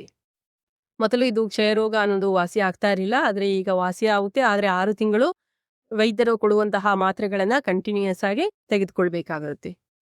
ನೆಕ್ಸ್ಟ್ ಬಂದ್ರೆ ಕಲುಷಿತ ನೀರು ಮತ್ತು ಆಹಾರದ ಮೂಲಕ ಹೇಗೆ ರೋಗಗಳು ಹರಡುತ್ತೆ ಅಂತ. ಇದುವರೆಗೂ ನೀವು ವೈರಸ್ ಮತ್ತು ಬ್ಯಾಕ್ಟೀರಿಯಾ ಮೂಲಕ ರೋಗ ಹರಡೋದನ್ನ ನೋಡಿದ್ರಿ. ಈಗ ನೀರು ಮತ್ತು ಆಹಾರದ ಮೂಲಕ ಯಾವ್ಯಾವ ರೋಗ ಹರಡುತ್ತೆ ಅಂತ ಹೇಳಿದ್ರೆ, ಹೆಪಟೈಟಿಸ್ ಮೊದಲನೇದು. ಹೆಪಟೈಟಿಸ್ ಇದು ವೈರಸ್ ಮೂಲಕ ಹರಡುತ್ತೆ. ಅದು ಪಿತ್ತಜನಕಾಂಗದ ಮೇಲೆ ದುಷ್ಪರಿಣಾಮವನ್ನ ಬೀಳುತ್ತೆ. ಪಿತ್ತಜನಕಾಂಗ ಅಂದ್ರೆ ಲಿವರು. ಲಿವರ್ ಮೇಲೆ ದುಷ್ಪರಿಣಾಮ ಬೀರುತ್ತೆ. ಏನಾಗುತ್ತೆ ಅಂತ ಹೇಳಿದ್ರೆ ನಮ್ಮ ರೋಗ ಲಕ್ಷಣ ಏನು ಅಂತ ಹೇಳಿದ್ರೆ ಯಾವಾಗ್ಲೂ ಆಯಾಸ ಆಗೋದು, ಸುಸ್ತಾಗೋದು, ಜ್ವರ ಬರೋದು, ವಾಂತಿ ಆಗೋದು, ಕಾಮಾಲೆ ರೋಗ ಅಂತ ಹೇಳ್ತಾರಲ್ಲ ಅದು. ಅಂದ್ರೆ ಕಣ್ಣು ಹಳದಿ ಆಗೋದು, ರಿಸರ್ಚ್‌ಗೆ ಹೋದ್ರೆ ಹಳದಿ ಆಗೋದು ಈ ರೀತಿಯಾಗಿ, ಮತ್ತೆ ಹೊಟ್ಟೆ ನೋವು ಬರೋದು ಇದೆಲ್ಲ ಆಗುತ್ತೆ. ಇದೆಲ್ಲ ರೋಗದ ಲಕ್ಷಣ. ಯಾವ್ದ್ರದ್ದು? ಹೆಪಟೈಟಿಸ್ ಎದು. ಸೊ ಅವ್ರೇನ್ ಮಾಡ್ಬೇಕು ಅಂತ ಹೇಳಿದ್ರೆ ಕುದಿಸಿ ಆರಿಸಿದ ನೀರನ್ನ ಕುಡಿಬೇಕು, ಲಸಿಕೆಯನ್ನ ಹಾಕಿಸ್ಕೊಳ್ಬೇಕು, ವೈದ್ಯರಲ್ಲಿ ಚಿಕಿತ್ಸೆಯನ್ನ ಪಡ್ಕೊಳ್ಬೇಕು. ಇದು ಏನು ಒಬ್ಬರಿಂದ ಒಬ್ಬರಿಗೆ. ನೆಕ್ಸ್ಟ್ ಬಂದ್ರೆ ಕಾಲರಾನ ಬಗ್ಗೆ ಹೇಳಿದ್ದೀನಿ. ಕಾಲರಾ ನೆಕ್ಸ್ಟ್ ಬಂದ್ರೆ ಕಾಲರಾ ರೋಗದ ಬಗ್ಗೆ ನೋಡೋಣ. ಇದು ಬ್ಯಾಕ್ಟೀರಿಯಾದಿಂದ ಹರಡುತ್ತೆ. ಒಬ್ಬರಿಂದ ಒಬ್ಬರಿಗೆ ಹರಡುತ್ತೆ. ಅದು ನಮ್ಮ ಕರುಳಿನ ಭಾಗವನ್ನ ಅಟ್ಯಾಕ್ ಮಾಡುತ್ತೆ ಅಂತ ಹೇಳ್ಬೋದು. ಅತಿಸಾರ ಮತ್ತು ನಿರ್ಜಲೀಕರಣ. ಅತಿಸಾರ ಅಂತ ಹೇಳಿದ್ರೆ ಬೇದಿ ಆಗೋದು, ವಾಂತಿ ಆಗೋದು. ಕಂಟಿನ್ಯೂಸ್ ಆಗಿ ಇಲ್ಲಿ ವಾಂತಿ ಮಾಡ್ಕೊಳ್ತಾ ಇದ್ದಾನೆ ನೋಡಿ. ದೇಹ ಈ ತರ ಕಂಟಿನ್ಯೂಸ್ ಆಗಿ ಬೇದಿ ವಾಂತಿ ಆದ್ರೆ ಏನಾಗುತ್ತೆ? ದೇಹದಲ್ಲಿ ನೀರಿನ ಅಂಶ ಕಡಿಮೆ ಆಗುತ್ತಲ್ಲ, ಅದನ್ನ ನಿರ್ಜಲೀಕರಣ ಅಂತ ಹೇಳ್ತಾರೆ. ನೀರಿನ ಅಂಶ ಸಂಪೂರ್ಣವಾಗಿ ಅಂದ್ರೆ ಕಡಿಮೆ ಆಗೋದು ಅಂತಾನು ಹೇಳ್ಬೋದು. ಇದಕ್ಕೆ ಏನ್ ಕಾರಣ ಅಂತ ಹೇಳಿದ್ರೆ ಶುಚಿತ್ವ ಇಲ್ಲದೆ ಇರೋದೇ ಕಾರಣ. ಸುತ್ತಮುತ್ತಲಿನ ವಾತಾವರಣ ಆಗಿರಬಹುದು ಅಥವಾ ತನ್ನ ದೇಹದ ಸ್ಥಿತಿ ಶುಚಿಯಾಗದೆ ಇಟ್ಕೊಳ್ಳದೆ ಇದ್ರೆ ಈ ರೀತಿಯಾಗಿ ಏನು ಕಾಲರಾ ರೋಗ ಹರಡುತ್ತೆ. ಚೆನ್ನಾಗಿ ಬೇಯಿಸಿದ ಆಹಾರ ತಿನ್ಬೇಕು, ಕುದಿಸಿದ ಆಹಾರ ತಿನ್ಬೇಕು. ಆಹಾರ ಮತ್ತು ಕುಡಿಯುವ ನೀರಿನ ಮೂಲಕನೂ ಇದು ಹರಡುತ್ತೆ. ಲಸಿಕೆಯನ್ನ ಹಾಕಿಸ್ಕೊಳ್ಳೋದ್ರ ಮೂಲಕ ಇವುಗಳನ್ನ ನಮ್ಮ ದೇಹವನ್ನ ಆ ರೋಗದಿಂದ ಕಾಪಾಡ್ಕೊಳ್ಬಹುದು. ನೆಕ್ಸ್ಟ್ ಬಂದ್ರೆ ವಿಷಮ ಶೀತ ಜ್ವರದ ಬಗ್ಗೆ ಕೊಟ್ಟಿದ್ದಾರೆ. ವಿಷಮ ಶೀತ ಜ್ವರನೂ ಕೂಡ ಬ್ಯಾಕ್ಟೀರಿಯಾಯಿಂದ ಬರುತ್ತೆ. ಅದು ಕರುಳಿನ ಮೇಲೆ ಪ್ರಭಾವ ಬೀರುತ್ತೆ. ಹೊಟ್ಟೆ ನೋವು ಬರೋದು, ತಲೆನೋವು ಬರೋದು, ಜ್ವರ, ಸುಸ್ತಾಗೋದು, ಅತಿಸಾರ ಆಗೋದು, ವಾಮಿಟ್ ಮತ್ತೆ ಲೂಸ್ ಮೋಷನ್ ಆಗೋದು ಇವುಗಳ ರೋಗ ಲಕ್ಷಣ ಅಂತ ಹೇಳ್ಬಹುದು. ಇಲ್ಲೂ ಅಷ್ಟೇನೆ ಚೆನ್ನಾಗಿ ಕುದಿಸಿ ಆರಿಸಿದ ನೀರು, ಶುಚಿಯಾದ ಆಹಾರ, ಚೆನ್ನಾಗಿ ಬೇಯಿಸಿದ ಆಹಾರ ತಿನ್ಬೇಕು. ಮತ್ತೆ ಲಸಿಕೆ ಹಾಕಿಸ್ಕೊಳ್ಬೇಕು. ಸುತ್ತಮುತ್ತಲಿನ ವಾತಾವರಣವನ್ನ ನೀಟಾಗಿ ಇಟ್ಕೊಳ್ಬೇಕು ಅಂತ ಹೇಳ್ತಾ ಇದ್ದಾರೆ. ನೆಕ್ಸ್ಟ್ ಬಂದ್ರೆ ಅಸ್ಕ್ಯಾರಿಯಾಸಿಸ್ ಅಂತ ಹೇಳ್ಬಿಟ್ಟು, ಅಂದ್ರೆ ದುಂಡು ಹುಳುಗಳು ಇರುವಂತದ್ದು. ಇದು ಹುಳುಗಳಿಂದ ಬರುವಂತದ್ದು. ನಮ್ಮ ಕರುಳಿನ ಮೇಲೆ ಅದು ಪ್ರಭಾವವನ್ನ ಬೀರುತ್ತೆ. ನಾವು ಟಾಯ್ಲೆಟ್‌ಗೆ ಹೋದಾಗ ಆ ಟಾಯ್ಲೆಟ್ ಅಲ್ಲಿ ಹುಳುಗಳು ಇರುವಂತದ್ದು, ಹಸಿವಾಗದೆ ಇರೋದು, ಕುಂಠಿತ ಬೆಳವಣಿಗೆ ಆಗೋದು, ಅತಿಸಾರ ಆಗೋದು, ಸಣ್ಣಗಾಗೋದು, ತೂಕದಲ್ಲಿ ನಷ್ಟ, ರಕ್ತಹೀನತೆ ಆಗೋದು ಈ ರೀತಿ ಎಲ್ಲ ಆಗುತ್ತೆ ಅಸ್ಕ್ಯಾರಿಯಾಸಿಸ್ ಬಂದ್ರೆ. ಸೊ ಇದು ಹುಳುಗಳಿಂದ ಬರುವಂತದ್ದು. ಇಲ್ಲೂ ಅಷ್ಟೇ ಶುಚಿತ್ವವನ್ನ ಕಾಪಾಡ್ಕೊಳ್ಬೇಕು. ಚೆನ್ನಾಗಿ ಆಹಾರ ಬೇಯಿಸ್ಬೇಕು. ಮತ್ತೆ ನೀರು ಅಷ್ಟೇ, ಕುದಿಯುವ ನೀರು, ಕುದಿಸಿ ಆರಿಸಿದ ನೀರನ್ನ ಕುಡಿಬೇಕಾಗುತ್ತೆ. ಸೊ ಇದನ್ನ ಹೇಳ್ತಾ ಇದ್ದಾರೆ. ಈಗ ನೋಡೋಣ ಕೀಟಗಳಿಂದ ಹರಡುವ ರೋಗಗಳು. ಈಗ ಇದುವರೆಗೂ ನಾವು ಬ್ಯಾಕ್ಟೀರಿಯಾ ವೈರಸ್ನಿಂದ ಹೇಗೆ ಹರಡುತ್ತೆ, ಹೇಗೆ ಅದನ್ನ ನಾವು ಅದರಿಂದ ಮುನ್ನೆಚ್ಚರಿಕೆ ಕ್ರಮ ಏನನ್ನ ತಗೊಳ್ಬೇಕು ಅಂತ ನೋಡಿದ್ವಿ. ಆಹಾರ ನೀರಿನ ಮೂಲಕ ಯಾವ್ಯಾವ ರೋಗ ಹರಡುತ್ತೆ ಅನ್ನೋದು ನೋಡಿದ್ವಿ. ಈಗ ಕೀಟಗಳಿಂದ ಯಾವ್ಯಾವ ರೋಗ ಹರಡುತ್ತೆ ಅಂದ್ರೆ ಮಲೇರಿಯಾ. ಗೊತ್ತಿದೆ ನಿಮಗೆ, ಮಲೇರಿಯಾ ರೋಗ ಹರಡೋದು ಪ್ರೋಟೋಜೋವಾ. ಇದಕ್ಕೆ ಕಾರಣ ಚರ್ಮದು ರಕ್ತದ ಮೇಲೆ ಅದು ಪರಿಣಾಮ ಬೀರುತ್ತೆ. ಜ್ವರ ಬರುವುದು, ಬೆವರೋದು, ಚಳಿ ಜ್ವರ ಬರುವುದು ಇದು ಕಾರಣ. ಇದು ಸೊಳ್ಳೆಗಳಿಂದ ಹರಡೋದು ಅನ್ನೋದು ನಮಗೆ ಗೊತ್ತಿದೆ. ಮಲೇರಿಯಾ ರೋಗ ಸೊಳ್ಳೆ ಪರದೆಗಳನ್ನ ಹಾಕೊಳ್ಬೇಕು. ಸೊಳ್ಳೆ ನಮಗೆ ಕಚ್ಚದೆ ಇರೋ ತರ ನೋಡ್ಕೊಳ್ಬೇಕು. ಉದ್ದ ತೋಳಿನ ಬಟ್ಟೆ ಧರಿಸ್ಬೇಕು. ಸುತ್ತಮುತ್ತಲು ನೀರ್ ನಿಂತ್ಕೊಳ್ಳದೆ ಇರೋ ತರ ನೋಡ್ಬೇಕು. ಈ ತರ ತಾವು ಮುನ್ನೆಚ್ಚರಿಕೆಯನ್ನ ತಗೊಳ್ಬಹುದು. ಇನ್ನ ಡೆಂಗ್ಯೂ ಜ್ವರ, ಅದನ್ನ ಮೂಳೆ ಮುರಿತ ಜ್ವರ ಅಂತಾನೂ ಕೂಡ ಕರೀತಾರೆ. ಇದು ವೈರಸ್ ಇಂದ ಬರುವಂತದ್ದು ಡೆಂಗ್ಯೂ ಜ್ವರ. ಇದು ಅಷ್ಟೇ ಚರ್ಮ ಮತ್ತು ರಕ್ತದ ಮೇಲೆ ಪ್ರಭಾವ ಬೀರುತ್ತೆ. ಜ್ವರ, ತಲೆನೋವು, ಕೀಲುಗಳ ನೋವು ಉಂಟಾಗುತ್ತೆ. ಮೂಳೆಗಳೆಲ್ಲ ನೋವಾಗುವಂಥದ್ದು, ವಾಕರಿಕೆ ಆಗೋದು, ಮಾಂಸಖಂಡಗಳೆಲ್ಲ ನೋವಾಗುವಂಥದ್ದು ಈ ಡೆಂಗ್ಯೂ ಜ್ವರದ ಲಕ್ಷಣ ಆಗಿರುತ್ತೆ. ಮತ್ತೆ ಏನು ಪ್ಲೇಟ್ಲೆಟ್ಸ್ ಅಂತೀವಿ, ಪ್ಲೇಟ್ಲೆಟ್ ಕೌಂಟುಗಳು ಕೂಡ ಕಡಿಮೆ ಆಗುವಂಥದ್ದು. ಅದು ರಕ್ತದಲ್ಲಿ ಇರುವ ಪ್ಲೇಟ್ಲೆಟ್ ಕೌಂಟ್ ಕಡಿಮೆ ಆಗುವಂಥದ್ದು. ಇದಕ್ಕೂ ಅಷ್ಟೇನೆ ಸೊಳ್ಳೆ ಕಚ್ಚದೆ ಇರೋ ಹಾಗೆ ನಾವು ಸೊಳ್ಳೆ ಪರ್ದೆ ಬಳಸಬೇಕು. ತುಂಬ ತೋಳಿನ ಬಟ್ಟೆ ಹಾಕೊಳ್ಬೇಕು. ಸುತ್ತಮುತ್ತಲಿನ ವಾತಾವರಣ ನೀಟಾಗಿ ಇಟ್ಕೊಳ್ಬೇಕು. ಅದು ನಿಂತ ನೀರು ಇಲ್ಲದಂತೆ ನೋಡ್ಕೊಳ್ಬೇಕಾಗುತ್ತೆ. ಈಗ ತೆಂಗಿನ ಚಿಪ್ಪು, ಟೈರು ಅಲ್ಲೆಲ್ಲ ನೀರು ನಿಂತ್ಕೊಂಡ್ಬಿಟ್ಟಿರುತ್ತೆ. ಅಲ್ಲಿ ಸೊಳ್ಳೆಗಳು ಹೆಚ್ಚು ಮರಿಯನ್ನ ಹಾಕಿ ಅಂದ್ರೆ ಮೊಟ್ಟೆಯನ್ನ ಇಟ್ಟು ಅದು ತನ್ನ ಸಂತತಿಯನ್ನ ಬೆಳೆಸ್ಕೊಳ್ಬಹುದು. ಅದಕ್ಕೆ ನಿಂತ ನೀರು ಇಲ್ಲದಂತೆ ನೋಡ್ಕೊಳ್ಬೇಕಾಗುತ್ತೆ. ಈ ರೀತಿಯಾಗಿ ಸಾಂಕ್ರಾಮಿಕ ರೋಗಗಳು ಹರಡೋದನ್ನ ನಾವು ತಡೆಗಟ್ಟಬಹುದು ಅಂತ ಹೇಳ್ತಾ ಇದ್ದಾರೆ. ಇದು ಮತ್ತೆ ಅದನ್ನೇ ರಿಪೀಟ್ ಮಾಡ್ತಾ ಇದ್ದಾರೆ. ಏನು ಮೇಲೆ ಹೇಳಿದ್ವಿ, ಯಾವ ರೀತಿ ಇರಬೇಕು, ಕೆಮ್ಮು ಸೀನುವಾಗ ನಾವು ಮೂಗನ್ನ ಮುಚ್ಕೊಳ್ಬೇಕು, ಬಾಯಿಯನ್ನ ಮುಚ್ಕೊಳ್ಬೇಕು, ಮಾಸ್ಕ್ ಧರಿಸ್ಬೇಕು, ಟವಲ್ಲು ಕರ್ಚೀಫ್ ಇದ್ರೆ ಹಂಚ್ಕೊಳ್ಬಾರ್ದು, ಆಹಾರ ನೀರನ್ನ ಸ್ವಚ್ಛವಾಗಿ ಇಟ್ಕೊಳ್ಬೇಕು. ಈ ರೀತಿಯಾಗಿ ಸುತ್ತಮುತ್ತಲಿನ ವಾತಾವರಣ ಸ್ವಚ್ಛವಾಗಿ ಇಟ್ಕೊಳ್ಬೇಕು. ಸಾಬೂನಿನಿಂದ ಆಗಾಗ ಕೈ ತೊಳಿಬೇಕು. ಈ ರೀತಿಯಾಗಿ ನಾವು ಆರೋಗ್ಯವನ್ನ ಕಾಪಾಡ್ಕೊಳ್ಬಹುದು ಅಂತ ಹೇಳ್ತಾ ಇದ್ದಾರೆ. ನೆಕ್ಸ್ಟ್ ಬಂದ್ರೆ ಕೆಲವು ಸಾಂಕ್ರಾಮಿಕ ರೋಗಗಳು ನಮ್ಮ ಜೀರ್ಣಾಂಗ ವ್ಯೂಹದ ಮೇಲೂ ಪರಿಣಾಮ ಬೀರುತ್ತೆ. ಕೆಲವೊಂದು ಪರಾವಲಂಬಿ ಜೀವಿಗಳಾಗಿರುತ್ತೆ. ಅಂದ್ರೆ ನಮ್ಮ ದೇಹದ ಒಳಗೆ ಅಥವಾ ಹೊರಗೆ ವಾಸಿಸುವಂಥದ್ದು. ಈ ಪರಾವಲಂಬಿ ಜೀವಿ ಅಂದ್ರೆ ನಮ್ಮ ದೇಹದ ಒಳಗೆ ಇರ್ಬೋದು ಅಥವಾ ಹೊರಗೆ ಇರ್ಬೋದು. ಸಾಮಾನ್ಯವಾಗಿ ಈ ಜೀವಿಗಳೆಲ್ಲ ಕಲುಷಿತ ಆಹಾರ, ಕಲುಷಿತ ನೀರು, ಮಣ್ಣಲ್ಲಿ ಇರುತ್ತೆ. ಮತ್ತೆ ಇದು ಪ್ರಾಣಿಗಳ ಸಂಪರ್ಕದ ಮೂಲಕನೂ ಇದು ಹರಡುತ್ತೆ ಅಂತ ಹೇಳ್ಬೋದು. ಅರ್ಧಂಬರ್ಧ ಆಹಾರ ಬೇಯಿಸಿದ್ರೆ ಅದ್ರ ಮೂಲಕನೂ ನಮ್ಮ ದೇಹವನ್ನ ಸೇರುತ್ತೆ ಪರಾವಲಂಬಿ ಜೀವಿ. ಉದಾಹರಣೆಗೆ ಲಾಡಿ ಹುಳು, ಆ ತರ ಎಕ್ಸಾಂಪಲ್ಸ್ಗಳನ್ನ ನಾವು ಕೊಡಬಹುದು. ನಮ್ಮ ದೇಹದಲ್ಲೇ ಇದ್ದು ನಮಗೆ ರೋಗವನ್ನ ಉಂಟು ಮಾಡುತ್ತೆ. ಇನ್ನು ನೆಕ್ಸ್ಟ್ ಬಂದ್ರೆ ಸಾಂಕ್ರಾಮಿಕವಲ್ಲದ ರೋಗಗಳ ಬಗ್ಗೆ ನಾವೀಗ ನೋಡೋಣ. ಸಾಂಕ್ರಾಮಿಕವಲ್ಲದ ರೋಗಗಳು ಅಂದ್ರೆ ಒಬ್ಬರಿಂದ ಒಬ್ಬರಿಗೆ ಹರಡೋದಿಲ್ಲ. ಯಾವುದು ಅದು ಅಂತ ಹೇಳಿದ್ರೆ ಕ್ಯಾನ್ಸರ್ ಆಗಿರಬಹುದು, ಮಧುಮೇಹ ಅಂದ್ರೆ ಸಕ್ಕರೆ ಕಾಯಿಲೆ ಆಗಿರಬಹುದು, ಅಸ್ತಮಾ ಆಗಿರಬಹುದು. ಈ ಕಾಯಿಲೆಗಳು ಒಬ್ಬರಿಂದ ಒಬ್ಬರಿಗೆ ಹರಡೋದಿಲ್ಲ, ಆದರೆ ದೀರ್ಘಕಾಲ ಇರುತ್ತೆ. ದೀರ್ಘಕಾಲದವರೆಗೆ ವರ್ಷಾನುಗಟ್ಲೆ 10 ವರ್ಷಗಳು ಈ ರೋಗದಿಂದ ನರಳಬೇಕಾಗುತ್ತೆ. ಯಾಕೆ ಅಂದ್ರೆ ಈ ಕಾಯಿಲೆ ವಾಸಿ ಮಾಡೋದಕ್ಕೆ ಆಗಲ್ಲ, ಆದ್ರೆ ಕಂಟ್ರೋಲ್ ಮಾಡ್ಬೋದು ಅಷ್ಟೇ. It is controllable, not curable ಅಂತ ಹೇಳ್ತಾರೆ. ಸೊ ಇದಕ್ಕೆ ಏನು ಕಾರಣ ಅಂದ್ರೆ ಪ್ರಮುಖವಾಗಿ ಜೀವನ ಶೈಲಿನೇ ಕಾರಣ. ಹಿಂದಿನ ಕಾಲದವರ ಜೀವನ ಶೈಲಿನೇ ಬೇರೆ ಇತ್ತು, ಈಗಿನ ಕಾಲದವರ ಜೀವನ ಶೈಲಿನೇ ಬೇರೆ ಇದೆ. ಈಗ ಒತ್ತಡ ಎಲ್ಲ ಜಾಸ್ತಿ ಆಗಿದೆ, ಸುಖ ಜೀವನ, ನೆಮ್ಮದಿ ಜೀವನ ನಡೆಸೋದಕ್ಕೆ ಆಗ್ತಾ ಇಲ್ಲ.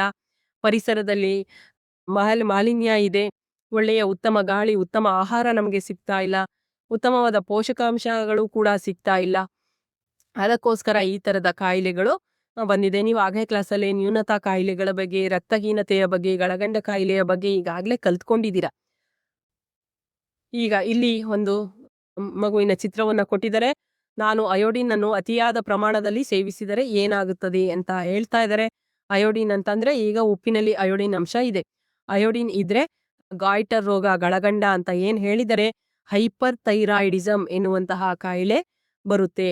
ಥೈರಾಯ್ಡ್ ಕಾಯಿಲೆಯಲ್ಲಿ 2 ತರ ಇದೆ, ಹೈಪೋಥೈರಾಯ್ಡಿಸಮ್ ಮತ್ತು ಹೈಪರ್ ಥೈರಾಯ್ಡಿಸಮ್ ಅಂತ. ಅಯೋಡಿನ್ ಕೊರತೆ ಆದ್ರೆ ಹೈಪೋಥೈರಾಯ್ಡಿಸಮ್ ಬರುತ್ತೆ, ಅಯೋಡಿನ್ ಹೆಚ್ಚಿದ್ರೆ ಹೈಪರ್ ಥೈರಾಯ್ಡಿಸಮ್ ಅಂತ ಬರುತ್ತೆ. ಈ ರೀತಿಯಾಗಿ ಅನೇಕ ದೀರ್ಘಕಾಲದ ಕಾಯಿಲೆಗಳನ್ನ ನಾವು ಸಾಂಕ್ರಾಮಿಕವಲ್ಲದ ಕಾಯಿಲೆಗಳು ಅಂತ ಹೇಳಬಹುದು, ರೋಗಗಳು ಅಂತ.